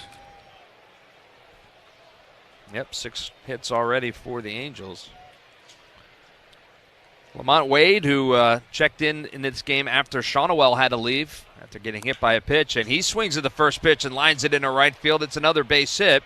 Neto's going to round second, and the throw into third is cut off. So now runners on the corners with nobody out, first and third. And they are just teeing off on Ranger Suarez this afternoon. Yeah, this is Phil's look a little bit uninspired today. Well, Mike Trout will be the batter. And he already walked with the bases loaded to knock in a run back in the second. By all accounts, Ranger did have him struck out. Yep. And that would have been a scoreless inning. Well, they would have two-run. Yeah, they would have scored 1 in that. That's right. First pitch to Trout, a little bit low and inside for a ball, 1-0. But as it was, he walked, pushed in the second run, and then the double by Ward cleared the bases. That's what happens. The umpires usually wait till it's really critical and crucial before they miss a pitch that they shouldn't miss. 1 ball, no strikes to Trout. He hits that one into shallow right field. Coming in for it is Castellanos. He'll make the catch. Runner's going to tag from third. The throw is not in time as the throw came all the way home, just a little bit offline.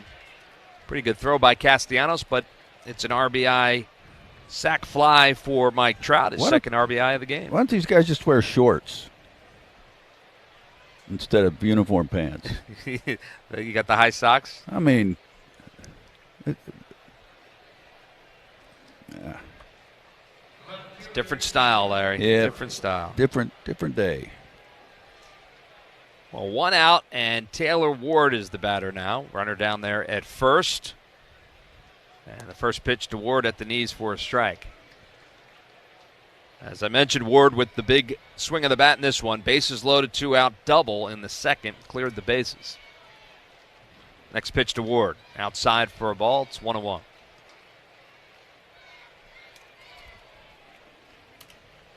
(6-1) Angels here in the fourth.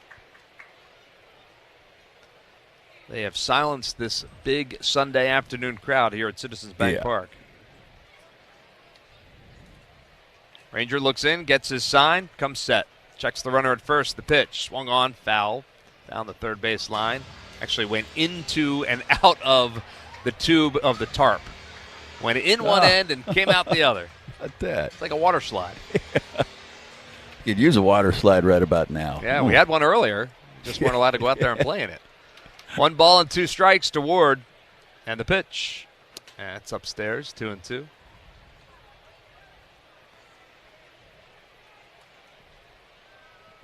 At this point, it would have been all right if the rain kept falling for a little while.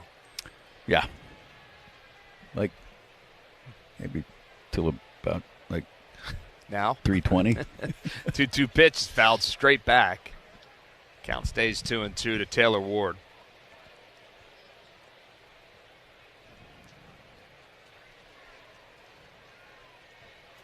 It's 1 out, runner at first. Ranger comes set, checks the runner, kicks the 2-2 pitch, and that's in there for a called 3rd strike.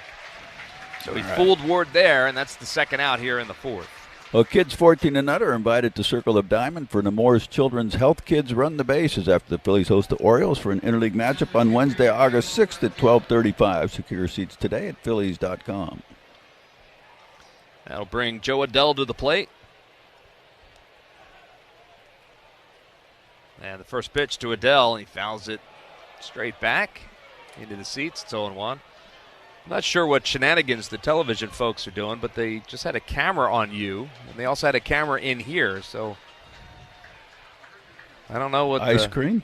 Yeah, they were shooting the ice cream, but they were also shooting you. The 0-1 pitch upstairs for a ball. I didn't even feel it. No? Uh-uh. They're very subtle. Where'd they shoot me? All over. Some people would say probably in the head. You look good, though. Trust me. 1 ball and 1 strike to Adell. The kick, the pitch, swing and a miss. That's what Mage always said, the 3 phases of life: youth, middle age, and you're looking good.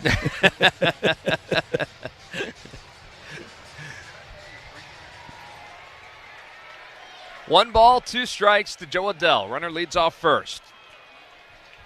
Ranger set. He kicks the pitch, and that's a called 3rd strike on the outside corner. Ranger looked a little bit more like himself those final 2 batters of the inning, and they get out of any further trouble. 1 runner scores here in the 4th. We'll head to the bottom half of the inning. It's the Angels 6 and the Phillies 1. So the reason I got to Cooperstown is because I played with Cal, and I played with Eddie, and I played with some of the greatest players ever. And, you know, I just had to figure out how I did my job, and I was honored to have some of the best players that ever played put on uniforms, and they happen to be Oriole uniforms. If there's ever any doubt that I'm 78, all I got to do is look at my old cards, and I know.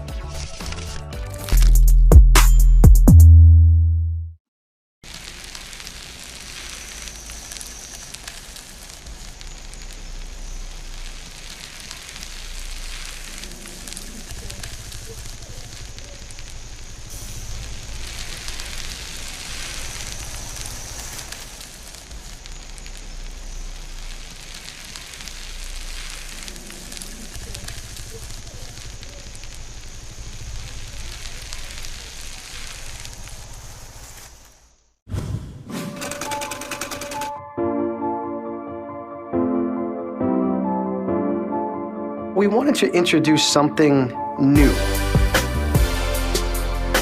And then working in some of our past and what the past can look like in the future.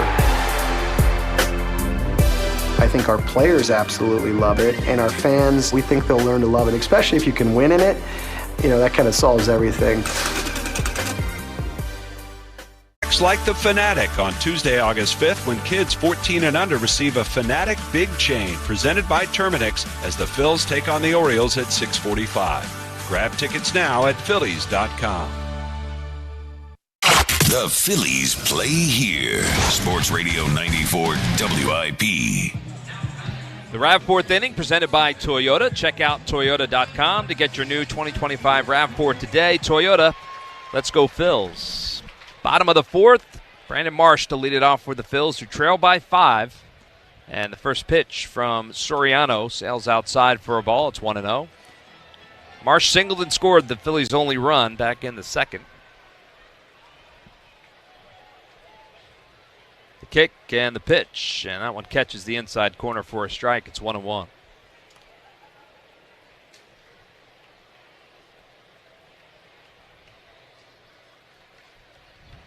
Soriano looks in, gets the sign, and that one is fouled out of play down the left field line. So it's 1-2 now to Brandon Marsh. Otto Kemp waiting on deck. So apparently the TV guys were shooting the ice cream because it is National Ice Cream Day.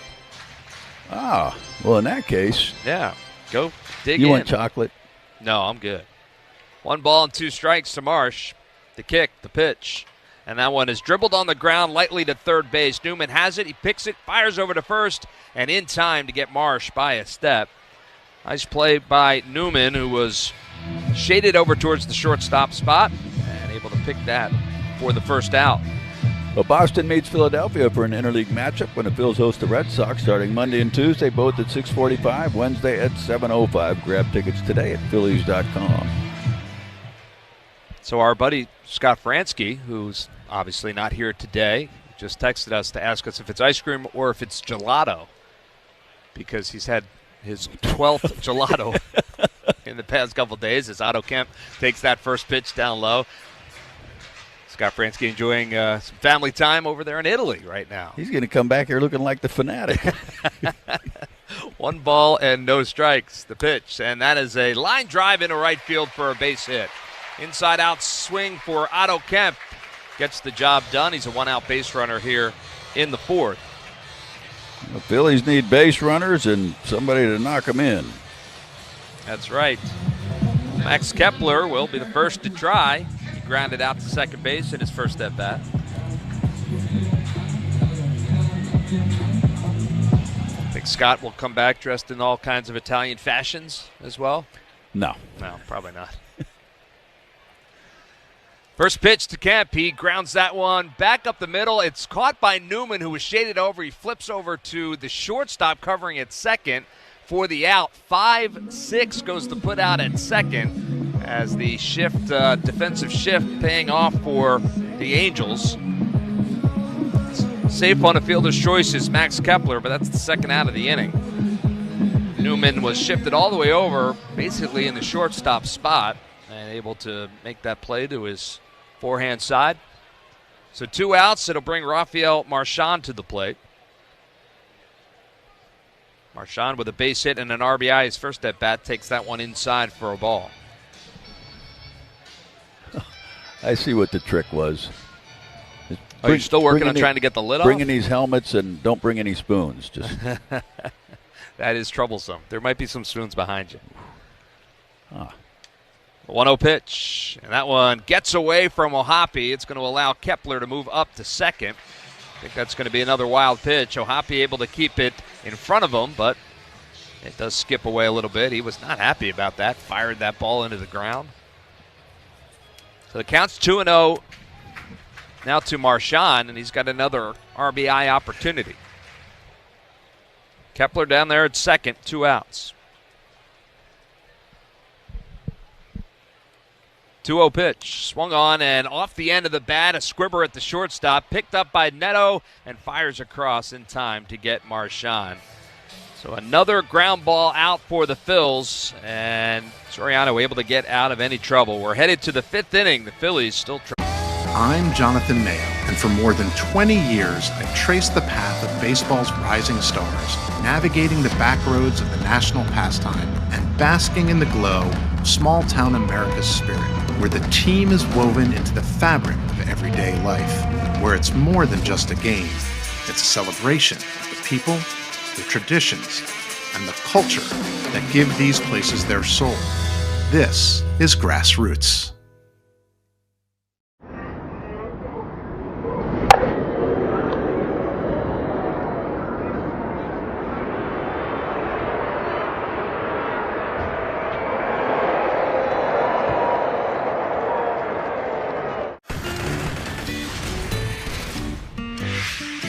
It's a 5-man umpiring crew here today in this young superstar.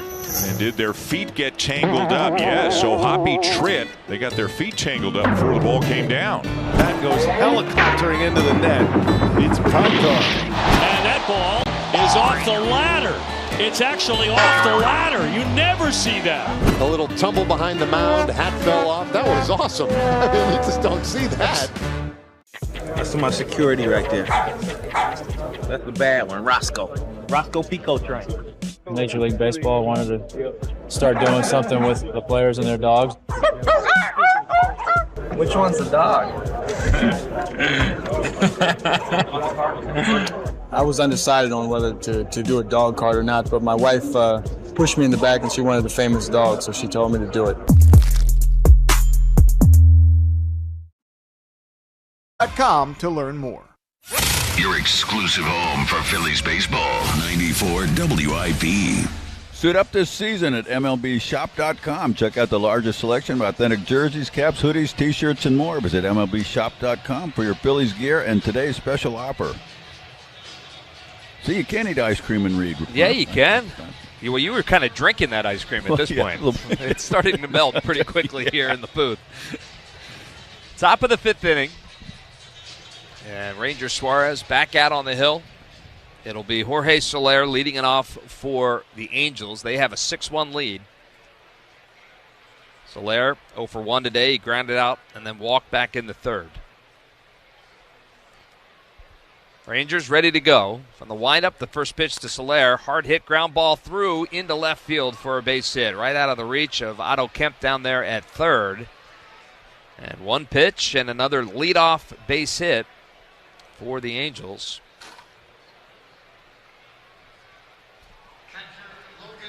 That'll bring Logan O'Hoppe to the plate.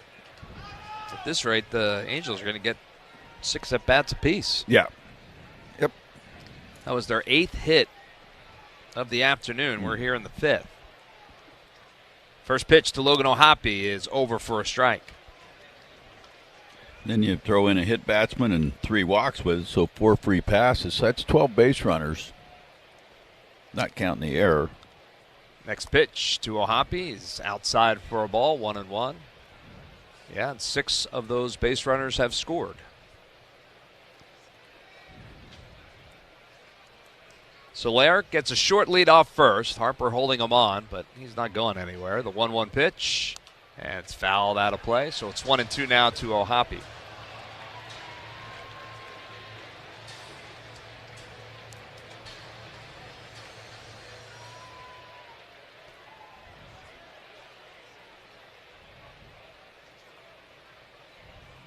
Ranger looks in, gets the sign, and the pitch. Swung on and lifted into shallow right field. Coming on hard is Castellanos to make the catch. And that one hung up there for him. And that'll put Soler scamper back to first. So 1 out here in the 5th. And that brings up Luis Rengifo. He's been on base twice today. Safe on an error back in the 3rd. Base hit in the 2nd. Scored a run.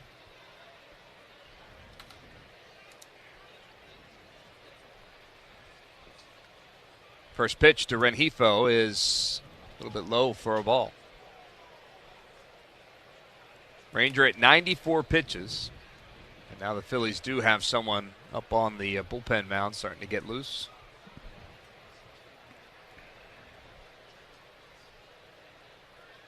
That's Joe Ross out there. Next pitch to Rengifo is a little bit outside for a ball, 2-0. And with that many pitches for Ranger, the way things are going, I mean, kudos to him for getting out there and at least getting, or hopefully get 5 in to save some of the bullpen. Yeah, get a ground ball here and get through 5. That'd be all right. 2-0 pitch.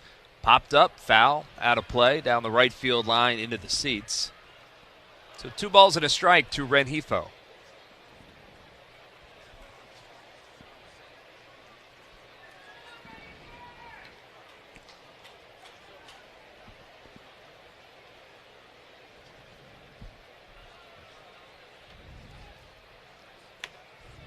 Ranger looks in, comes set, glove at the belt, checks the runner at first. Kicks and the pitch. That's way outside. Still struggling with that curveball at not getting back out over the plate. And that's one thing when things aren't going well, and when I shouldn't say when things aren't going well, when the team comes out and they're hacking and hacking right out of the chute, if you're not getting your off-speed stuff over, 3-1 pitch, fouled past the third base bag. Generally going to be a problem. You're up there hacking fastballs, first pitches are going after. Yeah. And if you can, if you're commanding your breaking ball or your changeup, it makes a difference. It neutralizes it. But if you're not commanding that, it can be trouble, and it's kind of been trouble for Ranger. Yeah, you've got no other place to go at that point. The hitters know it as well. Well, the count is full to Rengifo. And now Ranger will step off the back of the mound.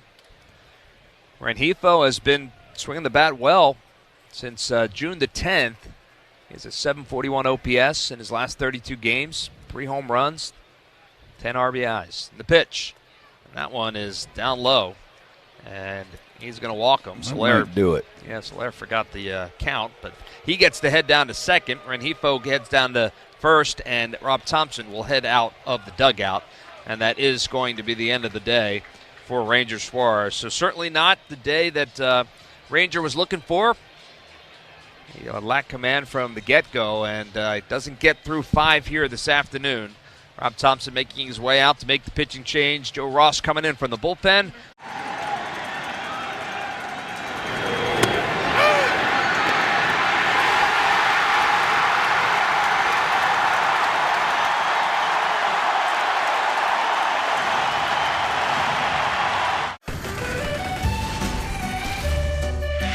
Well, if you look at the infield, they just came out and put, Diamond Dry everywhere except where McKinstry needed it right here. Wonder when he realized he broke his chain. With an all-star bonus, he can get a new one. I don't know what is causing this, but we have seen more bats leave players' hands at the plate this year than I ever remember. Junior, line shot. Got a chance. They counted it, though. They did.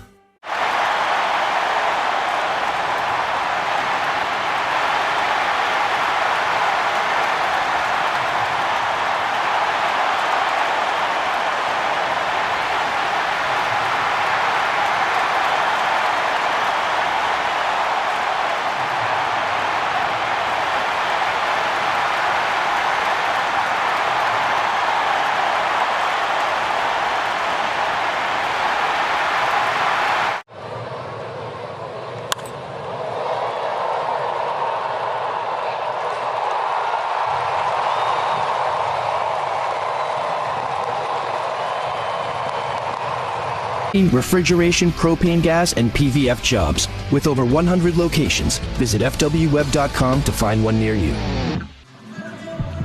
Well, the new pitcher for the Phillies will be Joe Ross. The pitching change brought to you by Pennington Grass Seed, the official partner of the Phillies ground crew. Joe Ross appearing in his second game this series. Pitched back on Friday night, a scoreless inning. A 5.27 ERA.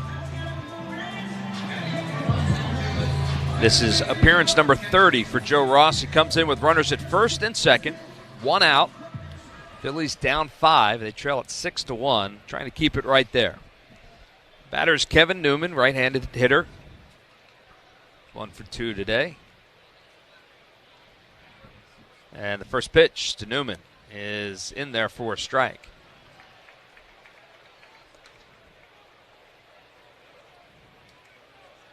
Through 21 pitches on Friday night to Joe Ross. He allowed a hit, had a couple of strikeouts, and a scoreless ninth.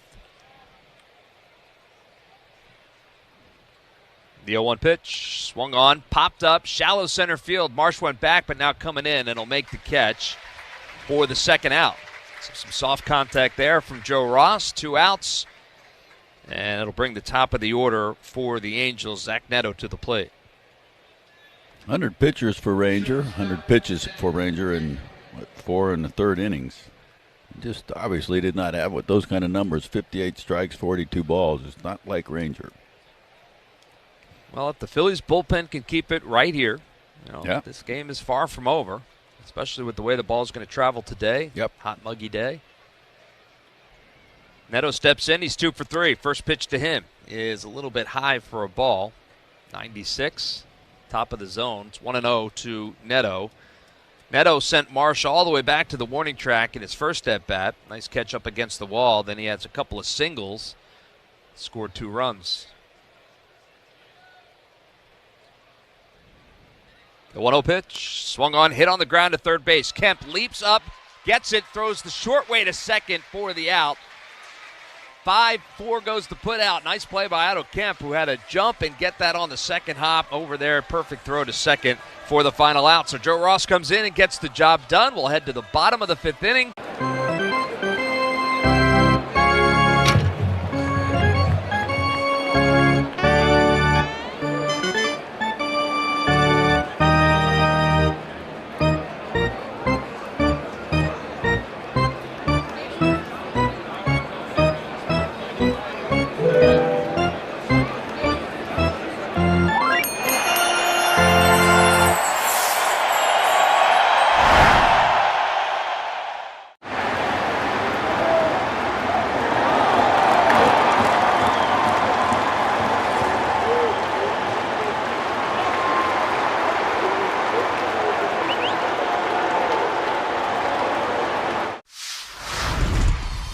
I'm gonna go check out Food Truck Row. So, what did you guys get today? Philly cheesesteaks. Both of you got the same thing. Are they that good? Oh, yeah. Got a hot dog and some fries. Just kind of basic ballpark. Chicken bacon sandwich. Uh-huh. Philly cheesesteak. Okay. And some crinkle cut fries. Okay, where are you guys from? We're from Dallas. Dallas. That's what's fun about baseball. It brings different regions together, not just the ball and glove and bat, but what we're eating.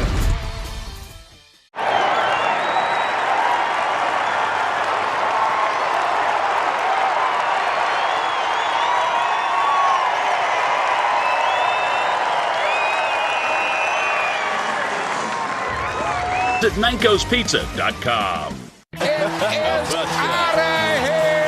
Join us for Toyota Phillies Wall of Fame night as we honor legends Jimmy Rollins and Ed Wade on Friday, August 1st when the Phils host the Tigers at 6:45. Secure your seats today at Phillies.com. Your exclusive home for Phillies baseball. Sports Radio 94 WIP. Bottom of the 5th inning. Bryson Stott to lead it off for the Phillies. He singled in his only at-bat, and the first pitch from Soriano. Fastball over for a strike. It's 0-1. Stott getting just his second at-bat of the game here in the 5th.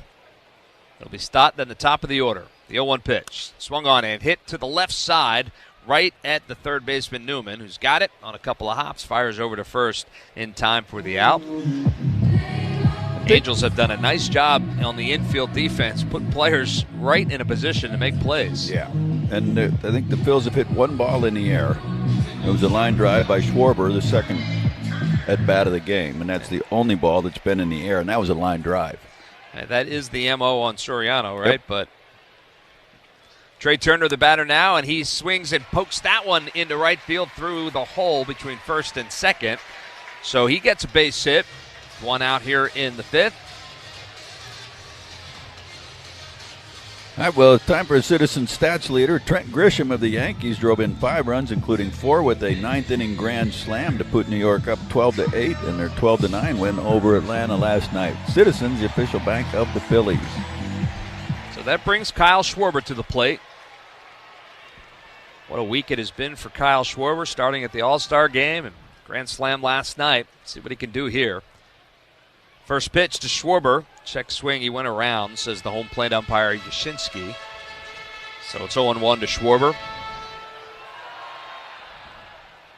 He singled back in the first and also struck out.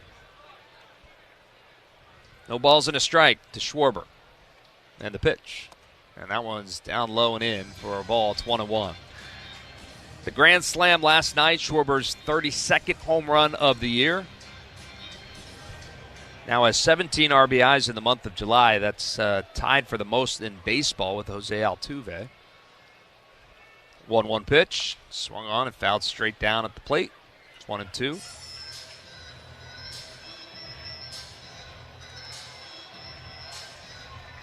.32 home runs through the first 98 games. It's just the second time in his career he's been able to do that. He did it back in 2022 as well. Only Ryan Howard, Mike Schmidt, and Chuck Klein have had more before 100 games in a Phillies uniform. Turner leads off first. And the 1-2 pitch to Schwarber, and that one's hit on the ground up the first base line, but it'll trickle foul. So they'll do it again. Turner returns to first.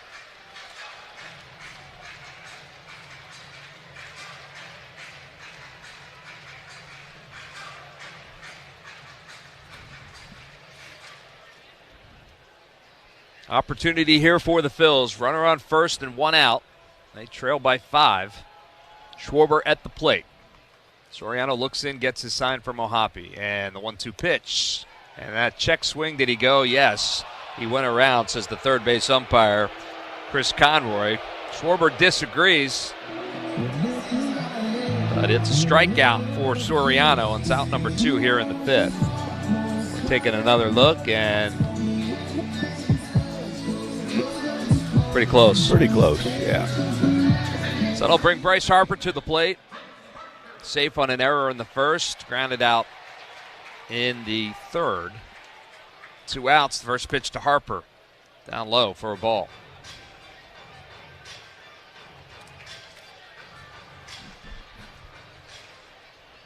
Mentioned Harper's 11 extra base hits in the last 6 games. That's the most in any 6-game span in his career. 1-0 pitch. That's at the knees for a strike.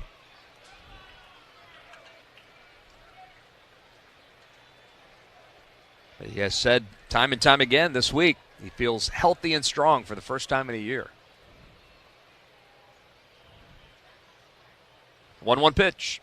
Swung on, hit on the ground, foul off the front of the Phillies dugout. So the count is 1-2 to Soriano.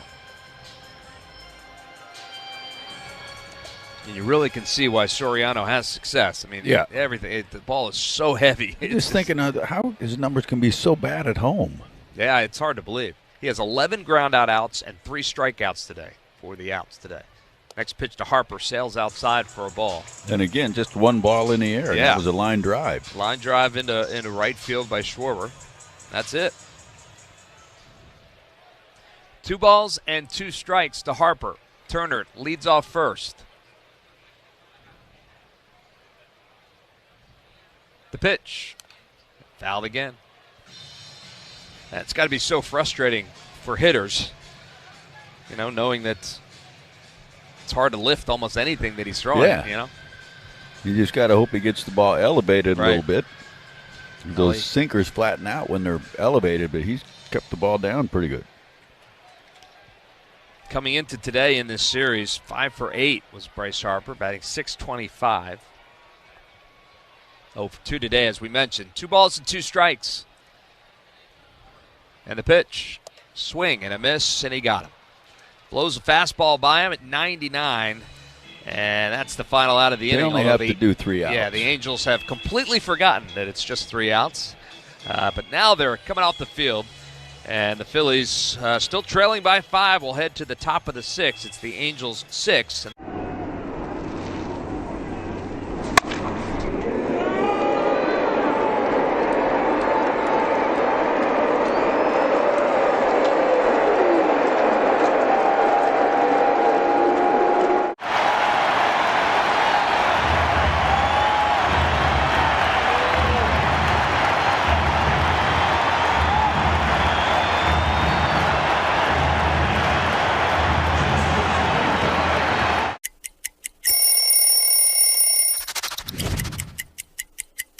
The beauty of this jersey is the field, the texture, the thin, the stitching is heavy, so you kind of feel that jersey that was very heavy. Check it out, the last name and the number, they have a little glitter on them, so they kind of stack up. It just feels right. I had some really cool cleats to go with it. The way it gets dirty when you slide, it just kind of like rubs off on that glitter. It's really, really cool.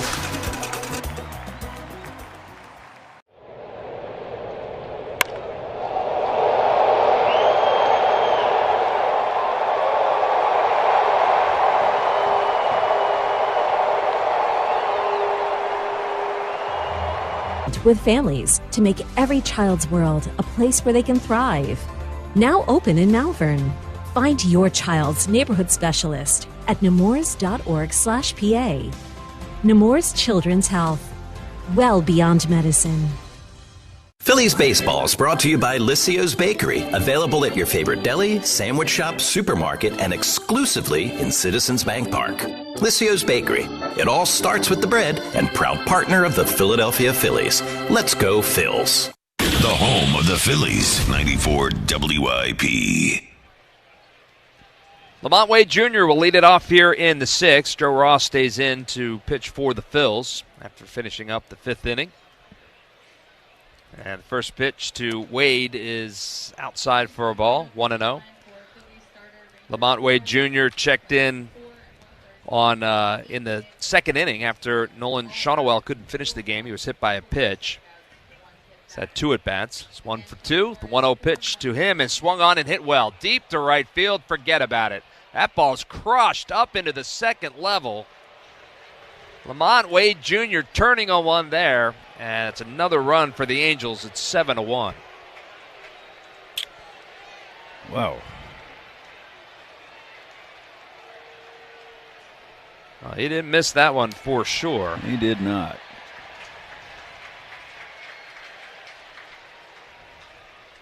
So that'll bring Mike Trout to the plate.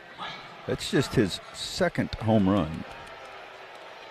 Yeah, he's been struggling for most of the season, has Lamont Wade Jr., but he's had a couple of hits in this series. So Trout steps in. He's 0 for 2 today, and first pitch high and inside for a ball. Trout ducks out of the way of that one. Trout walked in the 2nd, scored a run.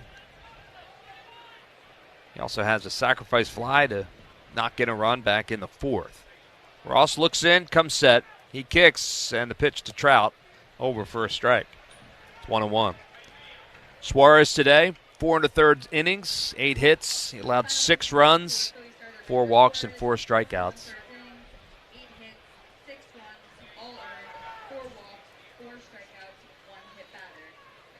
Ross, the pitch. Yeah, it's outside for a ball, 2-1.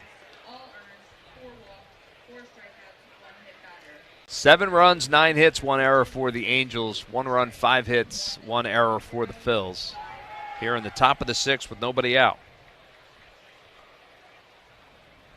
2-1 pitch to Trout, and that's on the inside corner for a strike. It's 2-2. We talked about it yesterday. As good as Mike Trout has been over the course of his career, and he has played a lot of games here at Citizens Bank Park, one of 2 ballparks that he has not homered in. 2-2 pitch, swung on, line drive, back up the middle, just out of the reach of Bryson Stott, sliding behind the second base bag. And it's another hit for Trout. And another hit for these Angels. So he's aboard, nobody out. And it'll bring Taylor Ward to the plate.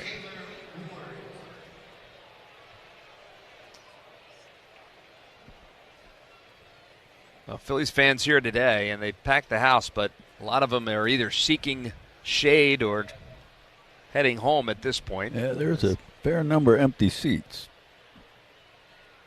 Taylor Ward steps in the right side. First pitch to him, outside for a ball, 1-0.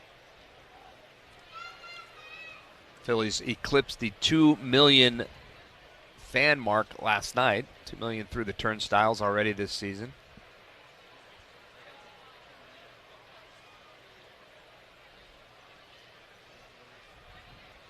One-0 pitch. That's over for a strike. It's 1-1.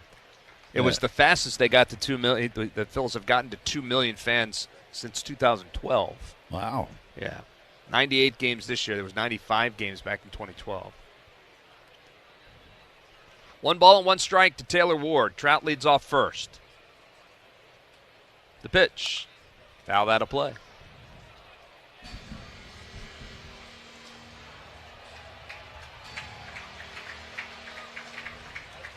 Not a whole lot to cheer about today, though, for the fans here. No, it hasn't been a whole lot. 1 ball, 2 strikes to Ward. Ross checks the runner at first, comes to the plate. And that one's over for a called 3rd strike. Ward knew it, turns around, walks back to the dugout, first out here in the 6th. That'll bring Joe Adell to the plate. He's 0 for 3 this afternoon. A couple of strikeouts. Ground out as well.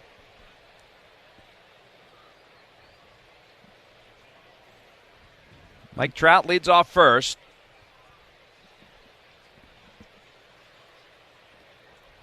And the first pitch to Adell is swung on, fouled past the first base coach's box. Down the right field line. It's 0-1 to Joe Adell.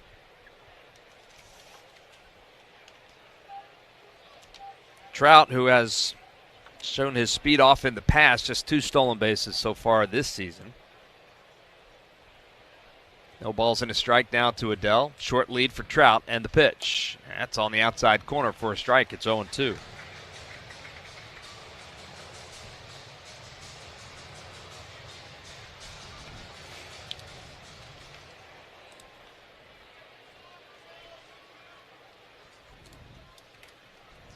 Ross looks over his left shoulder, checks the runner. And now he'll throw over and chase Trout back. Gets back easily. And they don't do do-overs, do they, in this anymore? In the entire league? Yeah. Like the second inning? No, he can't do that over. No. Like if, a car was coming kind of thing? Yeah. Yeah. Not so much. The 0-2 pitch. That's upstairs for a ball. Mom called us in for dinner, so we got to do a do-over a little bit. I keep waiting to hear my mom call, but she's not calling. 1 ball and 2 strikes to Joe Adell.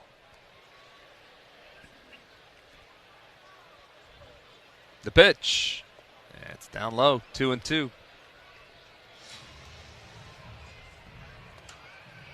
Well, after this one, kind of a weird part of the Phillies schedule because they are facing American League teams for the next 16. Starting with this Angels team, 21 straight games against American League teams. Wow. Far and away the most ever. 2-2 pitch, fouled straight back.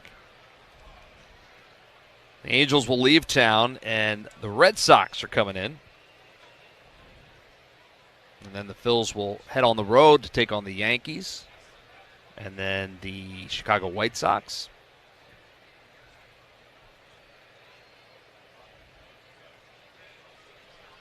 Two balls and 2 strikes.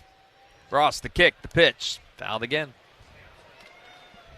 Count stays 2-2. And then back home, and I haven't looked that far ahead, but I think the Tigers coming in? Yeah, the Tigers. Yeah. Baltimore, yeah. It's strange. Yeah. 2 balls and 2 strikes to Adell. Trout, short lead off first. And the pitch. That's upstairs for a ball. So now the count runs full to Joe Adell. That'll give Mike Trout a chance to get a head start down there at first. 3-2, 1 out. Top of the 6th inning. It's 7-1 Angels. The kick and the 3-2 pitch. And swung on, and the bat goes flying out of the hands. Foul tip, but into the glove of Marchand, so it's a strikeout for Joe Ross. The bat ended up in the Angels' dugout. All right. He doesn't have to bring his bat back. He could just walk back by himself. I wonder if it landed in the bat rack. That'd be kind of cool. We'll just put this away. I don't need it anymore. Right. 2 outs. And that's going to bring... Oh, no. Are they saying he fouled it in and out of the glove? Next pitch, there's a swing and a miss. Yeah, it's Jorge Soler at the plate now. The scoreboard was wrong. Adell did indeed strike out. So it's 0-1 to Soler. We'll get you caught up. No balls and a strike. The pitch swung on. Line drive down the left field line, but foul. Nice play by the ball girl down there on one hop. So quickly ahead, 0-2 on Soler. Yeah, I think the scoreboard folks a little confused just because the bat went flying and Adell went trudging back to the dugout. No balls and 2 strikes to Soler.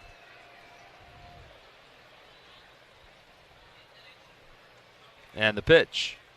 And that is popped up. Shallow right field. Stott giving chase. He's not going to get it. Falls in for a hit. Throw over to third, though, as Trout trying to stretch it to third, and he is out. What a play by Bryson Stott. Really? Goes into shallow right field and fields that. Trout trying to get to third, and he turns and fires, and they get the out. The Angels are going to say they'd like to look at it. He looked out from here, but what an athletic play by Bryson Stott. We'll see what the replay has to say. They are going to look at it. Los Angeles is challenging the out call at third base. I mean, at first glance, he certainly looked out from here. The throw beat him, and it looked like the tag was applied by Kemp. But the Angels must see something. The ball beat him there, but maybe he didn't get the tag on him before he hand reached the bag. I don't know. Another look, and he might be safe. It is a bang play. The throw from Stott took a little bit of a high hop. Kemp had to go up, get the hop, and bring it down. And he's clutching it in the palm of his glove, actually the lower palm, and almost ready to pop out. So I think he was a little careful trying to put the tag on, afraid he'd lose the ball. Yeah, I'm not sure that they'll overturn this. It is that close, but man, it's close, but it does not appear they got him, to me. Well, that would have been one heck of a play. So we'll wait and see, but maybe an ill-advised base running move from Mike Trout at that point. But with the 7-1 lead, I guess you can take some chances. Yeah. Well, while we're waiting, the Chick-fil-A nugget of the game, July 20th, 1912, and a 14-2 win over the Cubs in Chicago. Left fielder Sherry McGee becomes the only Philly to steal home twice in a game. So we got that going for us. Yeah, that was a couple years back. Ago. Yeah. Sherry McGee. Wheels used to room with him, I think. Keep him out of your stick. Keep him out of your stick there, Larry. Well, we continue to wait on the call at third base. If it stands, the Phillies out of the inning. If not, it'll be runners at first and third with 2 outs. And here's the call. After review, the call in the field is overturned. Runner safe. LA retains their challenge. Man, what a play by Bryce and Stott. And they did everything they could to get him at third, but the call is overturned. So that'll bring Logan O'Hoppe to the plate with runners at first and third and 2 outs.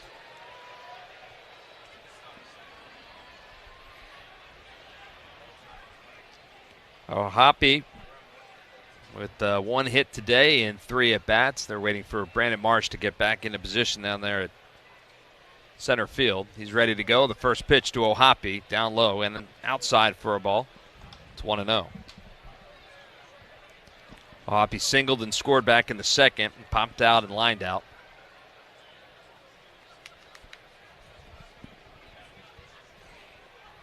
One-0 pitch. Yeah, it's outside for a ball. 2-0.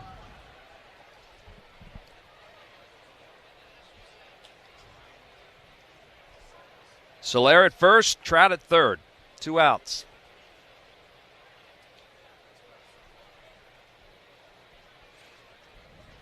Two-0 pitch. That one misses. 3-0 now to Logan O'Hoppe.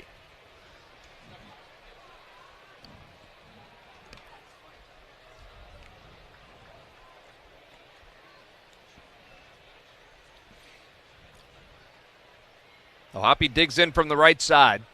Ross checks the runner at third. Comes set, glove at the chest, the pitch. Upstairs, and he walks him on 4 pitches. And that'll load up the bases with Angels. 2 outs here in the 6th inning. Joe Ross, nobody warming up in the bullpen, so this inning is his.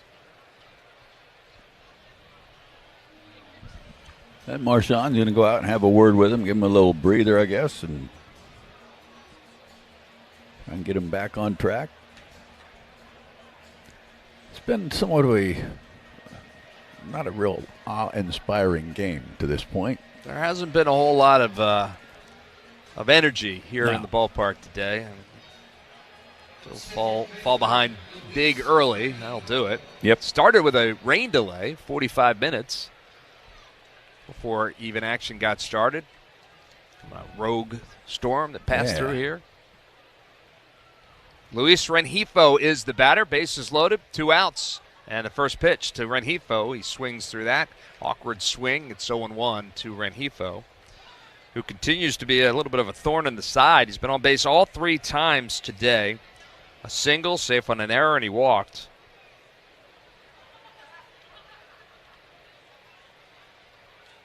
The 0-1 pitch. Swung on, fouled straight back, so he gets ahead of Rengifo. 0-2 now.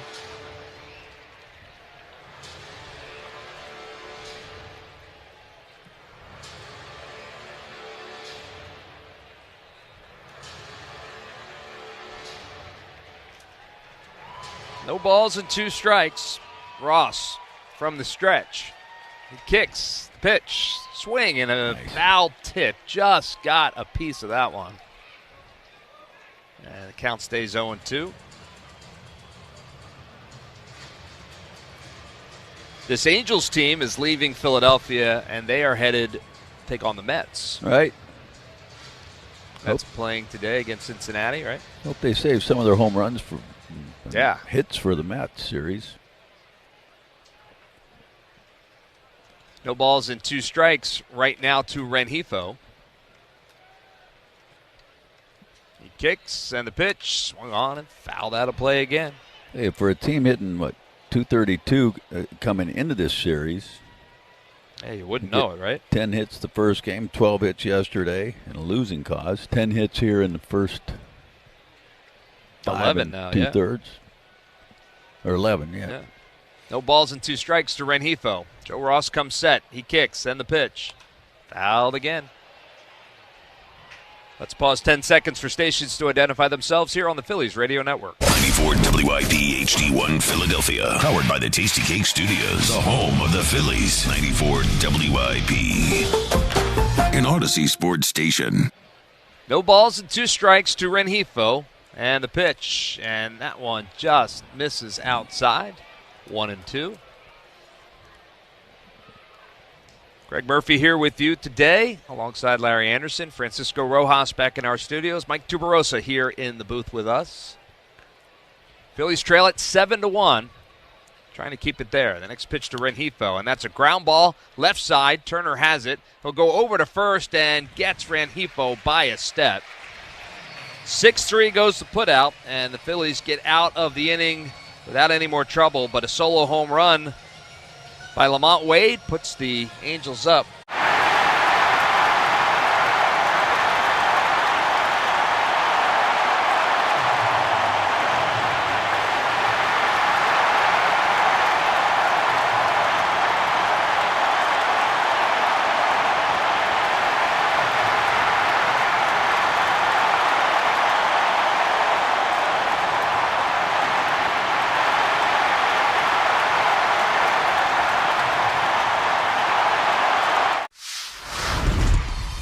Talk to me. This is called a Crawford dog. Hamburger bun. Yes. 2 split top Angus beef hot dogs griddled on the skillet, on the plancha. Amazing. And then we do a bacon onion jam with Crawford Bach beer. Pick it up like a burger. Pick it up like a burger and you just go in, man. Let's go to town. Yeah. Dude. Oh, best hot dog I've ever had. Best hot dog I've ever had. I love this, man. This is how I grew up eating hot dogs.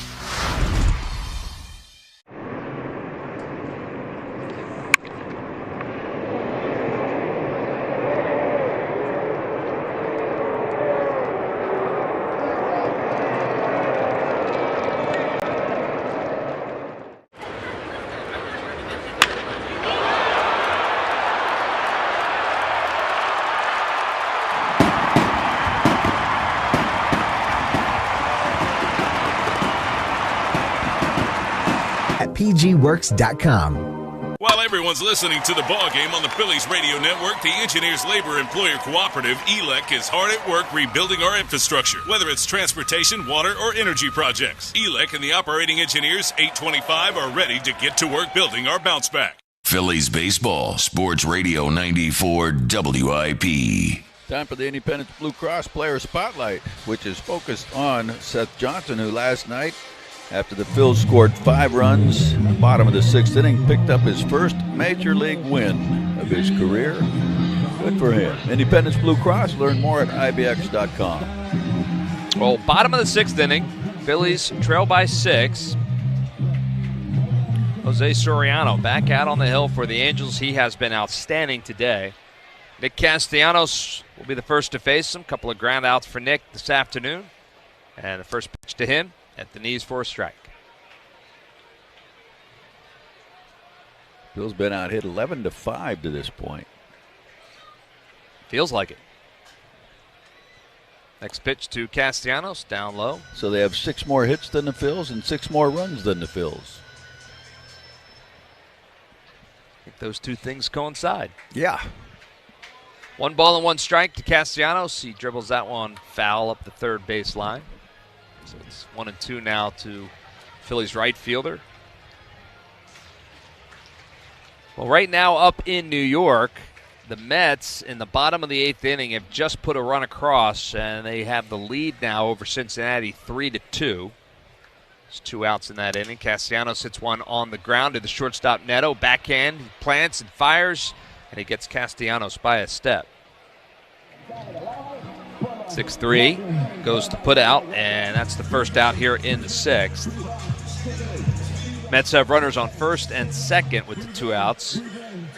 The Reds had just tied it up in the top half of the 8th inning, 2-2, and then the Mets scored in the bottom half. So it's 3-2 now there. Mets trying to salvage a game. They've lost the first 2 of that series. Brandon Marsh to batter. He hits that one back up the middle, but that's right where Zach Neto is hanging out, and he'll make the catch on 2 and throw it over to first in time for the out.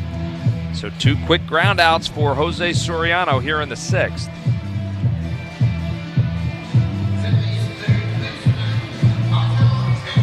That'll bring Otto Kemp to the plate.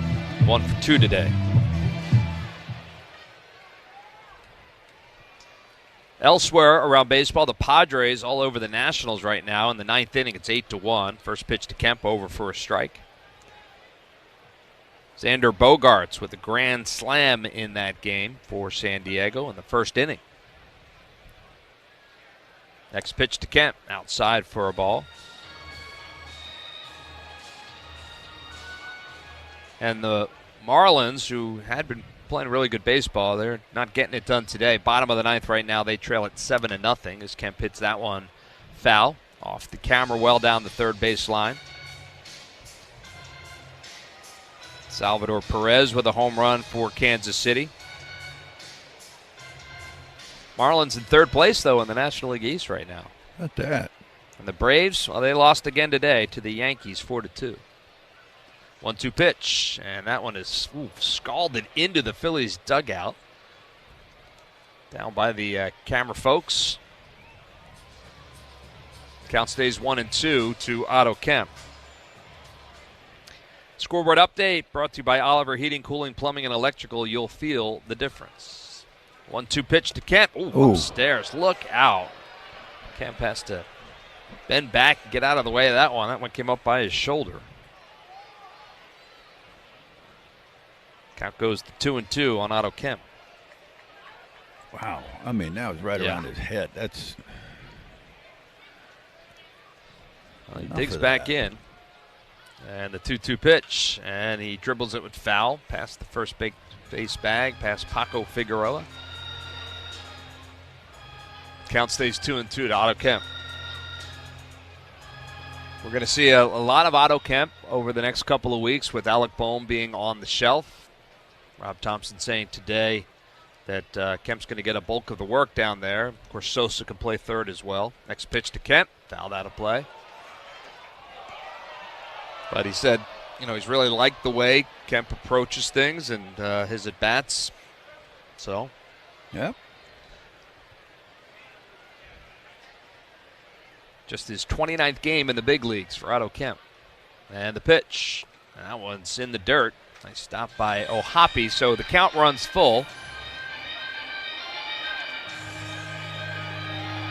Coming into today's game, Kemp was batting .261 in the month of July. He's 1 for 2 today, so that has increased. Batting .255 over the course of the 28 games. Next pitch, swung on, hit in the air, right field. Going back on it is the right fielder Soler. He's at the track. He looks up, and it's gone. A home run for Otto Kemp, his second in his big league career. And it cuts the lead to 7-2. And just the second fly ball that the Phillies have hit all afternoon. And that one leaves the park. Just the 5th home run allowed by Soriano. in this season. That shows the kind of power that Otto Kemp has. Going the other way, getting that ball in the air. Well, he had lots of home runs down there in the minor leagues this season. Just his second here at the big leagues, but Max Kepler at the plate, swings through the first pitch, fouls it straight back. It's 0-1 to Kepler, who is 0 for 2 today. Just goes to show you the ball. I mean, I don't think Kemp got all of that, but it's really traveling today. Big time. But the Phillies just can't get anything in the air. The 0-1 pitch. That's grounded foul at the plate. It's quickly 0-2 to Kepler. There's that splitter that he throws. He doesn't throw it a ton, but it's 92. Only Paul Skeens has a harder split than Soriano. It has been effective today for sure. The 0-2 pitch, that one's hit in the air down the left field line, but it's slicing foul and out of play. So we'll do it again.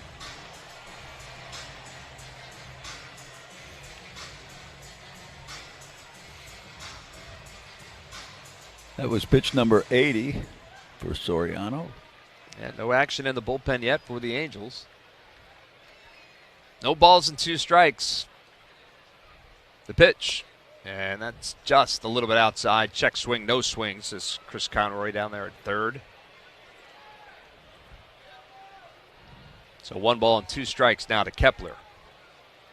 They play Kepler to pull on the infield. Pitch. And that one skips all the way back to the backstop. So it's 2-2 now to Kepler. May have spoke too soon in that Marlins game. Marlins have loaded up the bases in the 9th. Still trail 7-0, but stranger things have happened. Yeah. 2 balls and 2 strikes. The pitch.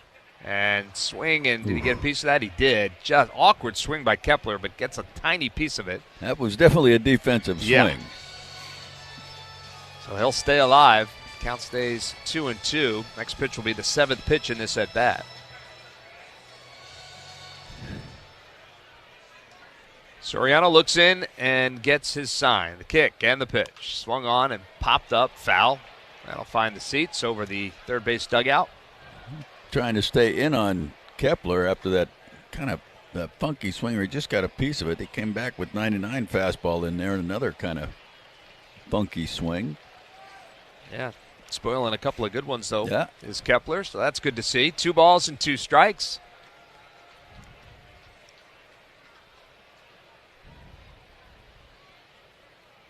Looks in, comes set. Bends at the knees, he kicks the 2-2 pitch, swing and a miss. Foul tip into the glove of Logan O'Hoppe, and that's a strikeout for Soriano. It's his 6th of the afternoon. Phillies do get a run in the inning on the home run by Otto Kemp, but we'll head to the 7th, and they still trail it 7-2.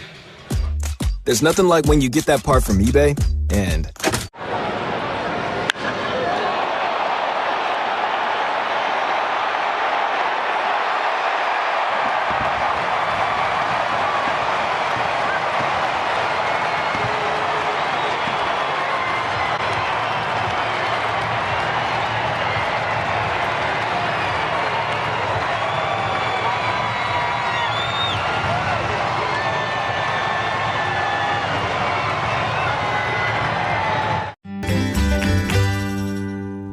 and Tuesday, July 22nd, both at 6:45, and Wednesday, July 23rd at 7:05. Order your tickets today at Phillies.com.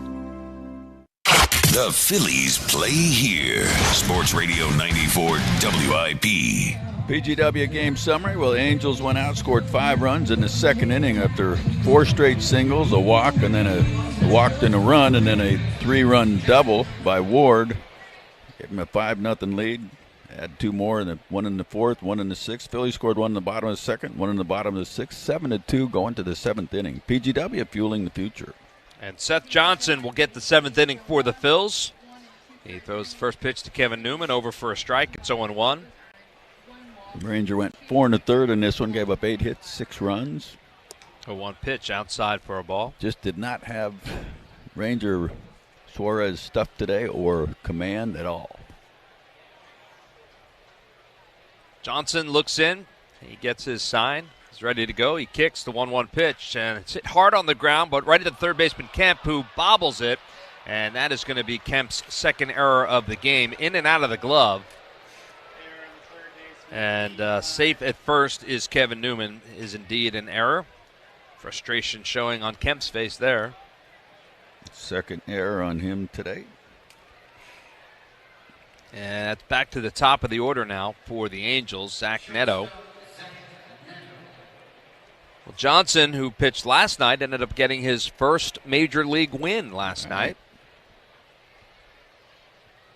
First pitch to Neto is a check swing to the shortstop. Turner has it, flips it to second for one, over to first, not in time. It was a, check swing and not hit very hard, so they get the out at second. And Neto's safe at first. I didn't get a chance to talk to Johnson today. I didn't see him in the clubhouse. I wanted to see if he'd gotten the baseball. Oh, yeah. I'm sure he did. I would think. Hope somebody got it for him. Lamont Wade Jr. now the batter. He homered in his last at bat. Neto leads off first, and the first pitch to Wade is over for a strike. Wade didn't start this game, but he's made the most of his time in it. He's gotten 3 at-bats, a home run and a single, 2 for 3. Next pitch, it's inside. He moves his feet. It's 1-1.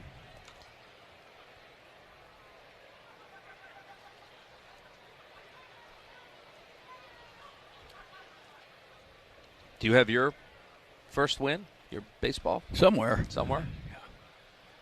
1-1 pitch. There goes the runner. Throw down to second is wide, and a stolen base for Neto, number 18 on the year. He had no chance. Yeah. Seth Johnson gave him no chance whatsoever. Yeah, the throw was wide, but he beat that easily. He really is, as we've said, the only guy that runs on this Angels team. That's his 18th. So he's over there at second with 1 out.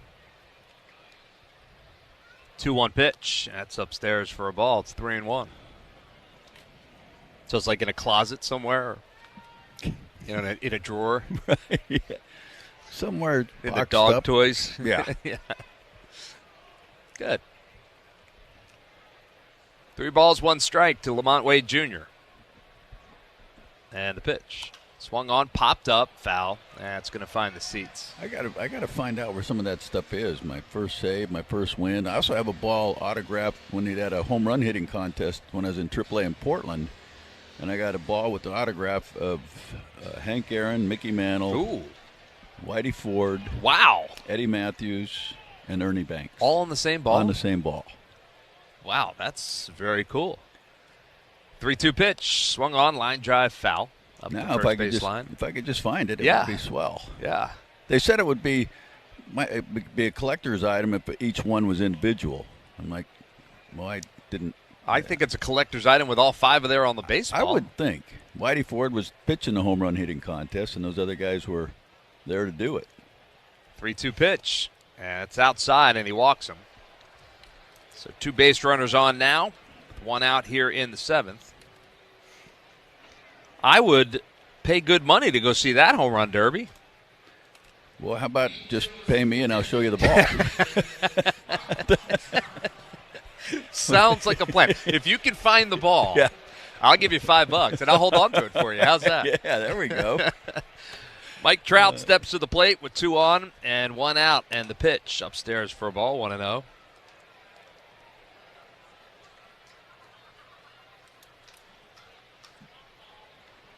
There's some giants of the game for sure.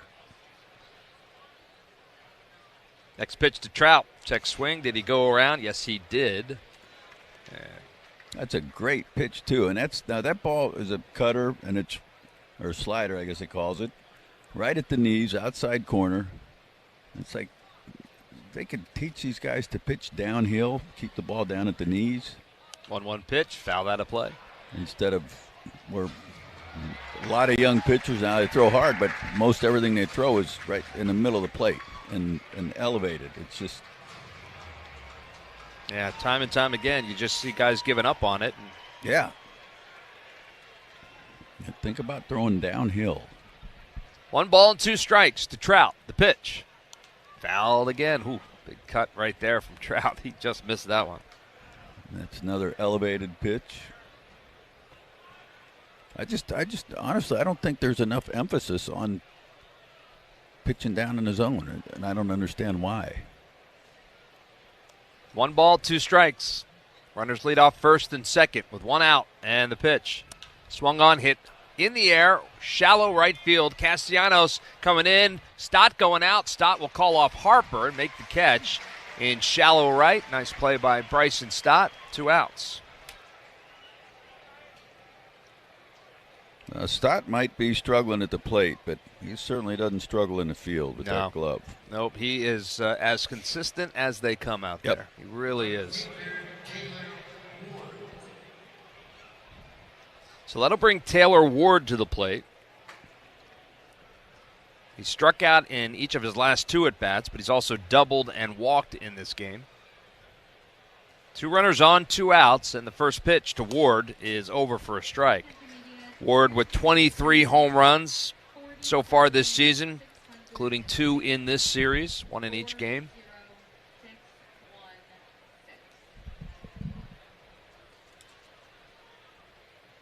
Johnson comes set, and the next pitch to Ward on inside for a ball. Thought he was going to get the call there from Yusei. I wouldn't mind seeing a pitch that just knocks him down on his back for the pitch to Kemp.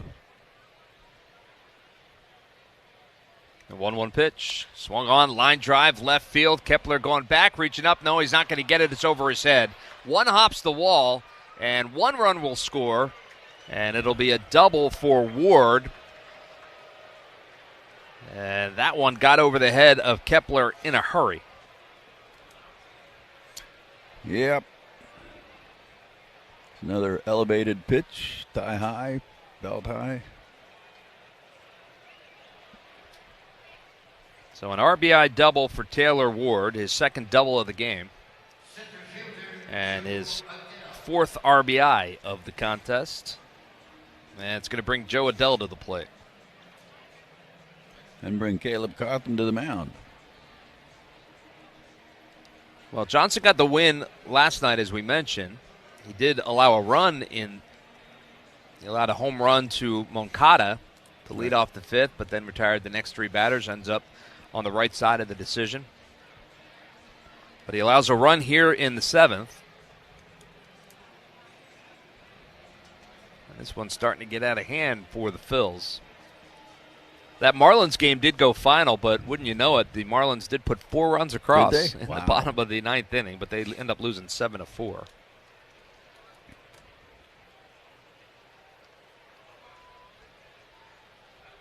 (8-2) is the score here at Citizens Bank Park. Joe Adell is the batter. Runners at 2nd and 3rd. The first pitch swung on, hit high in the air, shallow center field. Marsh coming in a couple of steps, still coming, but makes the catch. Shoulder high for the final out, but not before the Angels able to put another run on the board. We're going to head to the bottom of the 7th inning. It's 8-2 Angels. In real estate.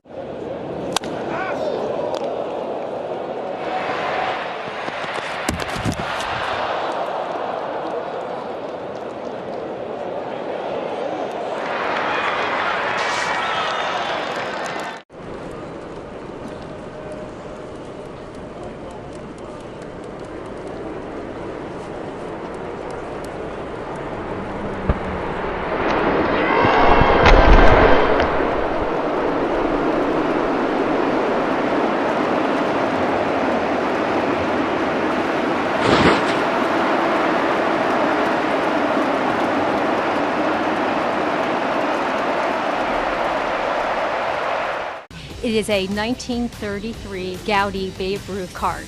It is 8.5 PSA. It's graded higher than the one in the Smithsonian. This card at one point came with a packet or a stick of chewing gum. This card actually is almost a century old. It was bought for a penny. So the fact that they just... Aid for counting down the minutes to the first pitch. And for losing our voice before the 7th inning stretch. We're made for leading rallies. And for following box scores. We're made for celebrating big moments. And we're made ready with Citizens. Citizens, fellow fans, and the official bank of the Philadelphia Phillies. Your local Chevy dealers are making a big difference in the lives of youth baseball players and their communities through the Chevy Youth Baseball Program. The Phillies salute Seoka Chevrolet of Atlantic City for their support of the Ventnor Baseball and Softball Association. Your exclusive home for Phillies baseball, 94 WIP. This copyrighted broadcast is presented by authority of the Philadelphia Phillies, may not be reproduced or retransmitted in any form. Any accounts and description of this game may not be disseminated without the express written consent of the Phillies. Bottom of the 7th inning. Phillies dug themselves a big hole. They trail it 8-2. It'll be Rafael Marchand to lead off the 7th inning for the Phils. And out there on the mound still for the Angels, Jose Soriano. Big right-hander showing why he has been so good on the road this year. They say he doesn't talk a whole lot. He's a very quiet guy, but he's fiercely competitive, like they say, like almost obsessive about going out and getting the job done. Logan O'Hoppe was telling a story where he said that Soriano was throwing a bullpen and he couldn't find a slider, and he was trying and trying. And the bullpen was supposed to be over, but he stayed another 30 minutes just throwing into a net all by himself until he felt like it was right. Hoppe said he will not leave until he knows it's right. Wow. It's kind of cool. Yeah.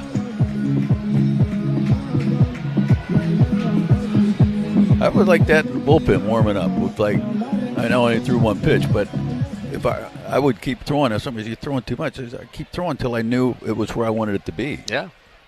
It's almost a mental thing at that point. Yeah. Rafael Marchand, the batter to lead it off, takes the first pitch low and inside for a ball. As Yogi said, 90% of this game is half mental. That's right. I mean, write that down. 1 ball, no strikes to Marchand, who hits that ball on the ground. A diving stop by Rengifo. Up, he throws it, picked at first in time. What a play by Rengifo, and then a great pick at first base by Wade as well. Tremendous. Man, robbing Marchand of a base hit. Yep. I guess when you're playing behind a guy like Soriano as an infielder, you're on your toes the whole time. Absolutely. Terrific play by Rengifo there. That'll bring Bryson Stott to the plate. And the first pitch to Stott is on the outside corner for a strike. So you would say that Soriano is painting the corners a little bit, right? Yep. Well, in addition to painting the corners, he also is a painter. That one sails outside for a ball. He picked it up in spring training a few years back. He doesn't paint landscapes or portraits on a canvas. He paints emotions from the games. He's got a couple of prints that he has hanging in his apartment as that one comes inside and low for a ball. Emotion? Yeah, so he paints canvases that symbolize frustration, fear, and resilience. And he's got one with hanging on his wall in his apartment. 2-1 pitch, outside for a ball. It says it's a canvas with 2 colors clashing violently, deep red and navy with a single silver streak cutting through the middle, and he calls it the return, kind of symbolizing his battle from returning from Tommy John. As that one sails outside for a ball. Huh. Yeah. I might paint confusion. I'd just take a cup of paint and just throw it against the canvas.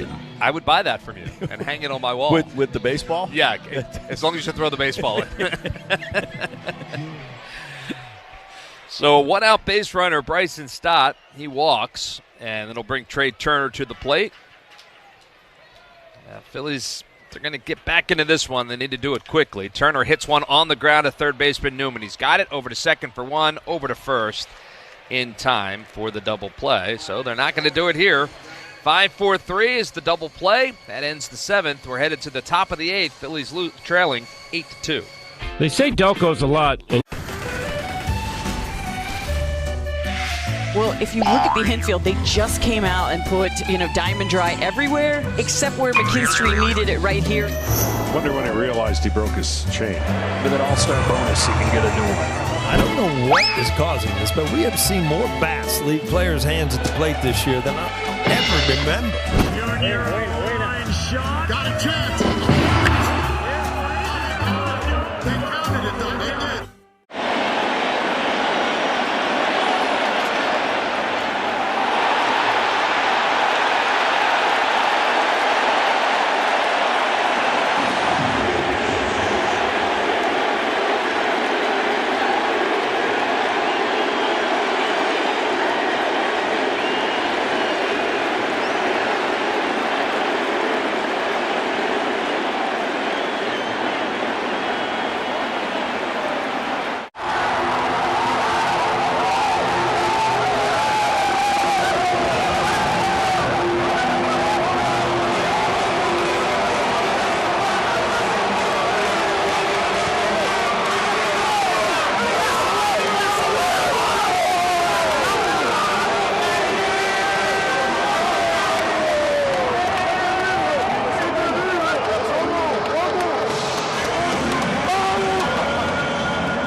Up for the game with expert analysis and unfiltered opinion on Phillies Pre-Game Live. It is gone! Then, after the final out, hear from players fresh off the field with Phillies Post-Game Live, only on NBC Sports Philadelphia. Your exclusive home for Phillies baseball. Sports Radio 94 WIP. Well, the new pitcher for the Phillies here in the top of the 8th inning will be Jordan Romano. He worked a scoreless 6th inning here on Friday night. And the person that led off that inning was Soler, and he'll lead it off here. He walked Soler in that outing, was the only base runner he allowed on Friday. First pitch to Soler, and that one's over for a strike. Phillies are down 8-2. They've got 2 more innings to break through. If not, the Angels are going to win this series. It'll be the first series win. A 1 pitch, popped up right side. Harper behind the bag at first, onto the grass and just crossing into foul territory. And he catches it in foul territory for the out, 1 out. If the Angels hold on to win this, they will have won a series here in Philadelphia for the first time since 2008, when they swept the Phillies back in 2008. Wow. Looks like the day might be over for Jose Soriano. They've got some action in the bullpen. First pitch swinging is Logan O'Hoppe. Line drive center field. Marsh gliding back to his right. He'll make the catch, 2 outs. If that's true, 7 solid innings from Jose Soriano today. I would say that. Very solid. Yeah. So Rengifo now will be the batter with 2 outs. He's been on base 3 times today. A single, safe on an error by Otto Kemp, and also a walk. First pitch to Rengifo, over for a strike. He also grounded out back in the 6th.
I'm gonna go check out Food Truck Row.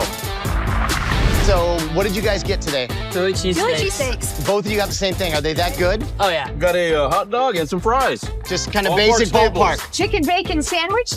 Philly cheesesteak. Okay. And some Crinkle cut fries. Okay, where are you guys from? We're from Dallas. Dallas. That's what's fun about baseball. It brings different regions together, not just the ball and glove and bat, but what we're eating. So without further ado, snap on your time goggles and prepare to zoom 1,000 years into the future. The D-backs are still the D-backs, though now they're represented by a robotic techno-snake, and the Cubs have embraced their future amongst the stars, now being represented by Ursa Major. Minneapolis was the first to establish relations with our extraterrestrial friends. The Rays are the cosmic rays flying through space in their devil ray-shaped spacecraft.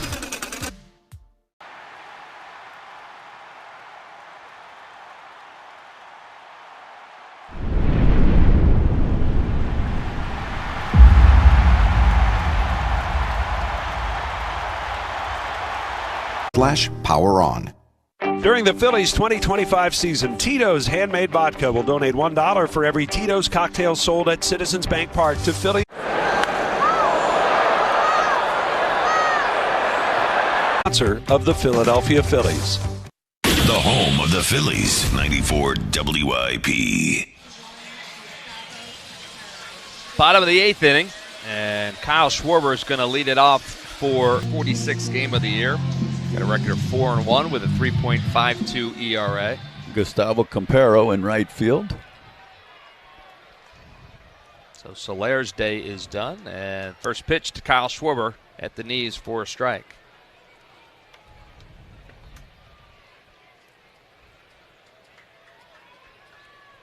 No balls and a strike to Schwarber. Burke, the left-hander, the pitch, and that one's down low. 1-1. Burke pitched inning and a third in that first game of the series. Gave up a hit, had a couple of strikeouts. Wind up in the pitch. Big swing, no contact there for Kyle Schwarber. And he's down in the count 1-2.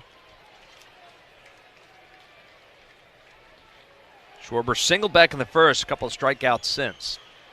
And the 1-2 pitch. Swung on, hard hit right at the second baseman, Rengifo, on one hop. My goodness, what a play. And over to first in time. Talk about throwing some leather out there. Wow.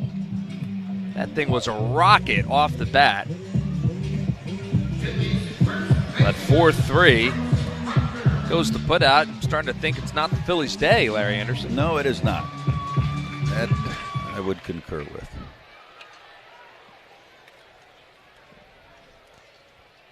Well, Bryce Harper steps to the plate, and he takes that first pitch just a little bit high for a ball.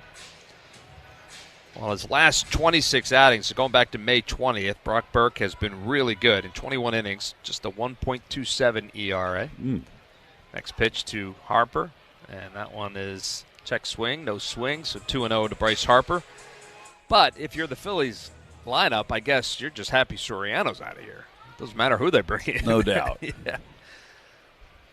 2-0 pitch, and that one's a little bit high for a ball. 3 straight right above the zone. Harper, disciplined, takes all 3. It's 3-0.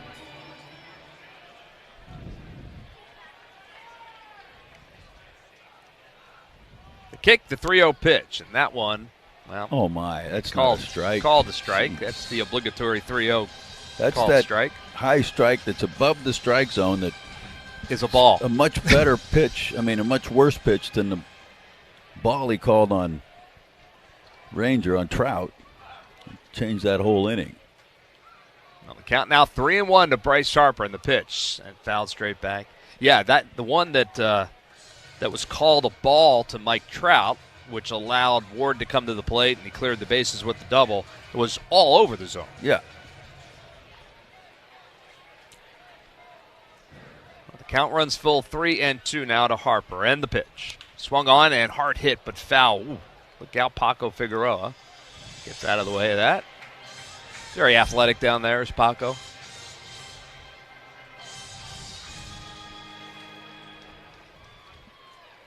Count is full to Bryce Harper.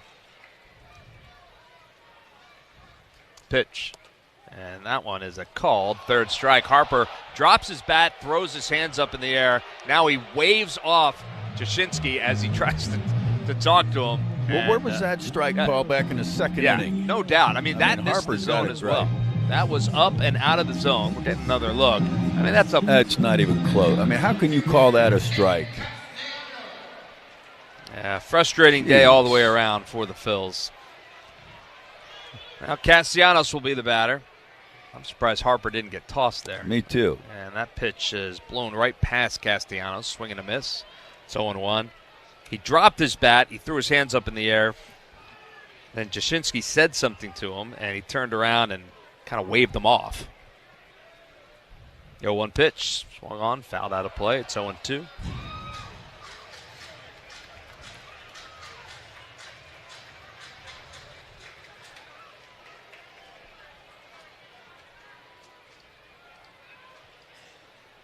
No balls and 2 strikes to Castellanos.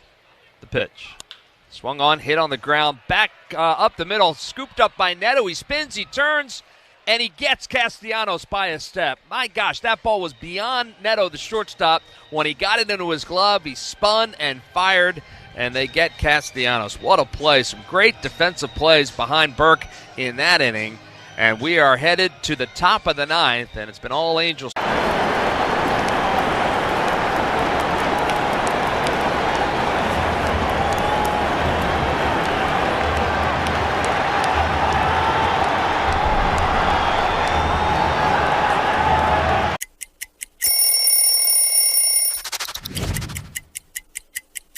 This is a good one right here. The Padres. Little pinstripe unis. We would wear these every Thursday. When I kept it, I wanted to keep it all dirty.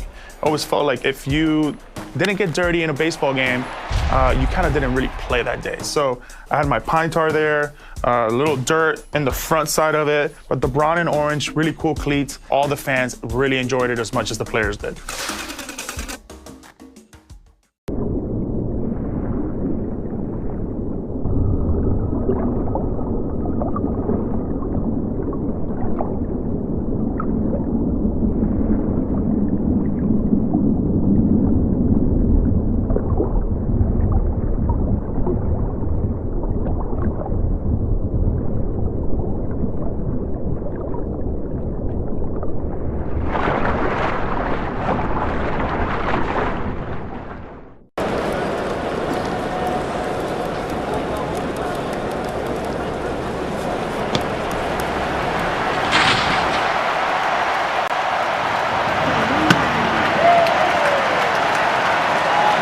Bernelli. Fans, if you're headed to Citizens Bank Park to cheer on the Phillies, be sure to visit the CP Rankin Rooftop on Ashburn Alley for the best view in the ballpark. CP Rankin Roofing experts are a proud partner of the Philadelphia Phillies. Let's go Phils! Phillies Baseball, Sports Radio 94 WIP. Top of the 9th inning. And the Phillies with a new pitcher. It's Max Lazar, the right-hander, coming in to, well, try to keep the Phils right here. Appearing in his 17th game, ERA of 3.48. 20 2/3 innings. Phillies trail it 8-2. And it'll be Kevin Newman leading it off for the Angels. Newman? Took us 3 games to say that. Yeah. First pitch from Lazar, hit on the ground towards first. Harper has it, and he'll step on the bag. So 1 pitch, 1 out for Lazar, 3 unassisted.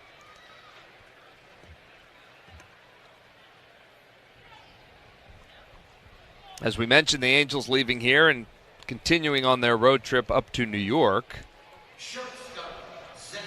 where the Mets will be waiting. And it appears,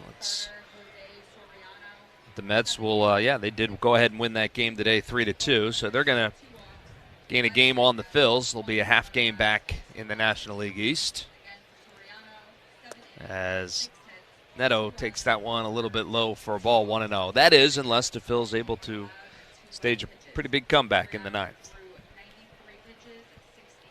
Yes. Next pitch from Lazar is on the inside corner for a strike. This is the 6th at-bat for Zach Neto in this game. Been on base 3 times. He scored 3 runs. 1-1 pitch. That was in the dirt.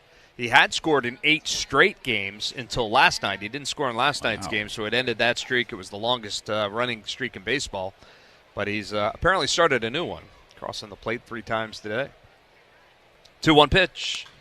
Fouled out of play.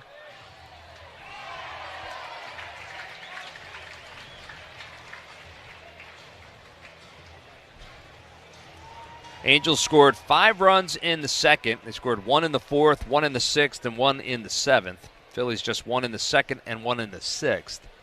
Next pitch to Neto, down low. 3 balls and 2 strikes. The big swing of the bat. Taylor Ward's bases clearing double back in the second. He only drove in 8 in this series, I think. Is that it? 8 and only 8? 4 today. I think 2. 2-run home run the other night. 3-2 pitch. Swung on. Line drive. Left field. Is going to hang up for Kepler. It does. Knuckling on him a bit, but he's able to make the catch. Yeah, 2 in the first game, 2 in the second game, and 4 today. It's a pretty good series. Yeah.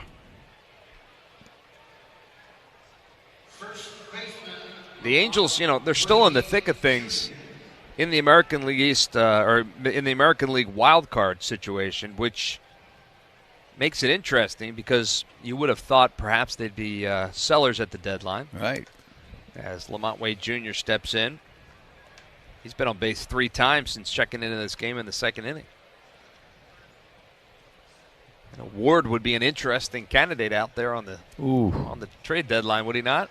Would he not? Play outfield, swing the bat the way he does? No doubt. No balls and 2 strikes to Wade. Lazard looks in. He's ready to go. He kicks the pitch. And that one's down low. Trade deadline, what's today? Yeah, Angels are 4 back of the wild card. Of the wild right card. Now. Yeah, they're right in it. So it'll be interesting to see. It's 10 days before the deadline. A lot of teams still in the mix. The kick, the 1-2 pitch. Swung on, fisted out of play, foul. Count stays 1-2.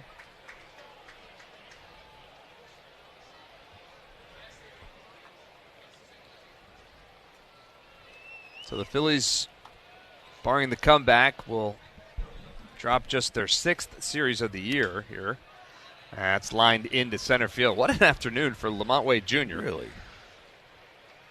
As he's a 2-out base runner here in the 9th. Came in here hitting 166 on the season with a home run and 17 RBI. He's got a home run tonight, 3 hits today. A walk. Yeah. So that will bring Mike Trout to the plate one final time. He's been on base twice today. Also has a sacrifice fly. And first pitch to Trout, outside for a ball, 1-0. When Mike arrived in town, first game of the series, spoke to reporters here, as he always does when he comes back to Philadelphia. He was asked about the All-Star game coming here next year and how much fun it would be for him to be a participant. 1-0 pitch, and he missed that, 2-0.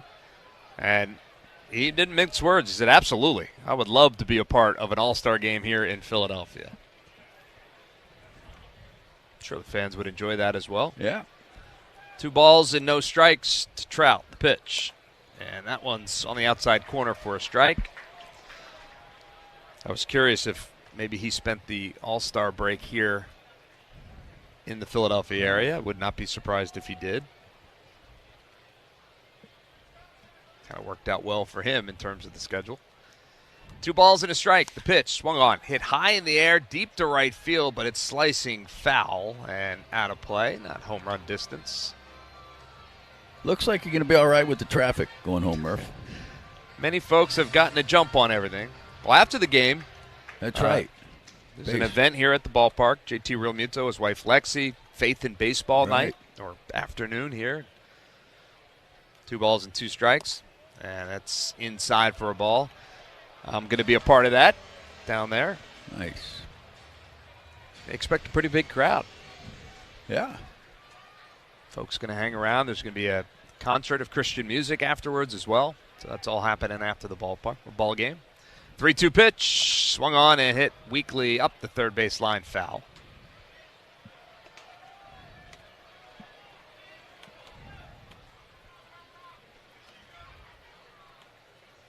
But yeah, I think you're right. Most folks have decided to pack it in on this Sunday afternoon. It's 40,616 here today. Another great crowd.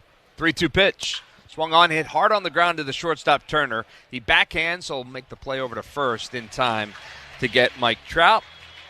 So no home runs for Trout again in this series. He'll have to wait till next year. That's going to do it for the Angels here in the ninth. We'll head to the bottom half of the inning. Phillies, last chance. They trail by 6.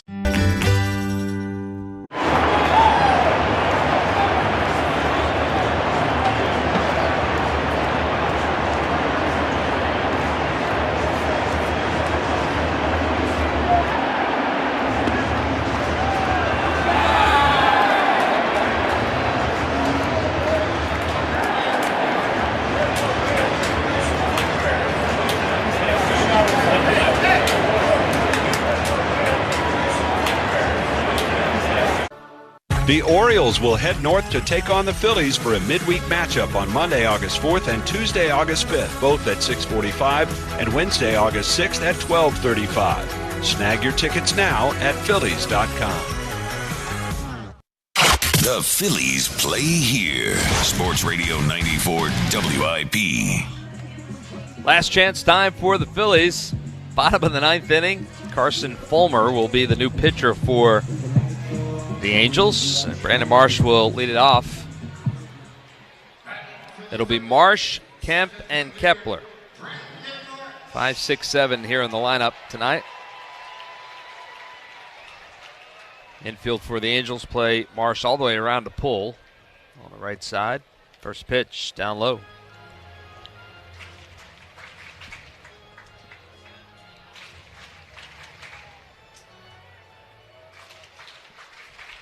One ball, no strikes to Brandon Marsh. And the pitch. And that's down low as well, 2-0. Well, it's pretty clear they need a bunch of base runners. Yeah. Yep.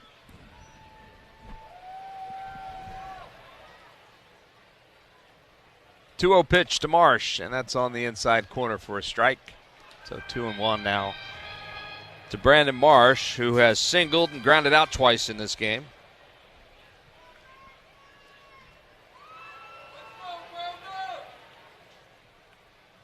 2-1 pitch, swung on, hit on the ground to the second baseman Rengifo. Backs up on it, has it over to first in time for the out. One out. As Otto Kemp comes to the plate, let's pause 10 seconds for stations to identify themselves here on the Phillies Radio Network. 94 WIP HD1 Philadelphia. Powered by the Tasty Cake Studios. The home of the Phillies. 94 WIP. An Odyssey Sports Station. Kemp homered his last at bat, and he takes that first pitch outside for a ball. 1-0.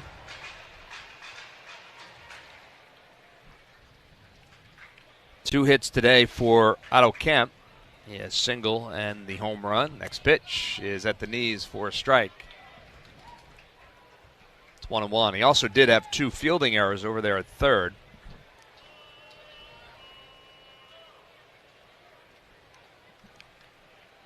Kick, the 1-1 pitch, swung on and hit softly on the ground to shortstop. Neto has it on two hops and over to first, and he gets Kemp by a step. Like just the way Kemp goes down there. Goes down, busts it down the line. Ball player, right? I mean, yep. That's the way you're supposed to do it. So that'll bring Max Kepler. He's the last hope for the Phils to keep this thing going. Phillies trail at 8-2. And the first pitch from Fulmer is swung on, line drive right at the shortstop Neto, and that's going to end the ball game. 1-2-3 go the Phillies here in the ninth, and they fall to the Angels in Game 3 of this three-game series. 8-2 is the final.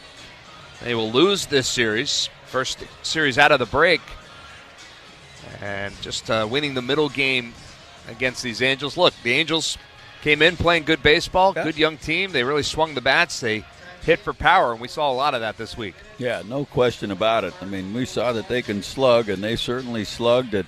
The surprising thing is the number of hits they got in this series. When you think about it, 13 hits today, 12 yesterday, 10 the first day. This is a team that's 13th out of 15 teams in the American League in average, but they certainly had their average going in this one, plus their power. Yeah, Ranger Suarez, certainly not his best outing. Struggled with his command from the get-go, and the Angels took advantage of that. So they'll win this series 8-2. They're headed to New York. The Red Sox are coming in. And we'll be back with totals and a recap right after this. John Crook here. I'm proud to... A snack that Freddie cannot resist. I would have to say chips and guacamole. Organic mango, yep. Is that because of the strong Dominican contingent in the major leagues, bro? Has anybody ever struck out and gone crazy and smashed a cooler full of mangoes? Nah, our team's not really into smashing each other's stuff, I guess. Are you a seasoning guy? You like to drown your stuff in dips and sauces? No. Gotta watch my figure. And it looks great, brother. I appreciate it. Very sexy man. Yeah, Let's go. Freddie Freeman, ladies and gentlemen.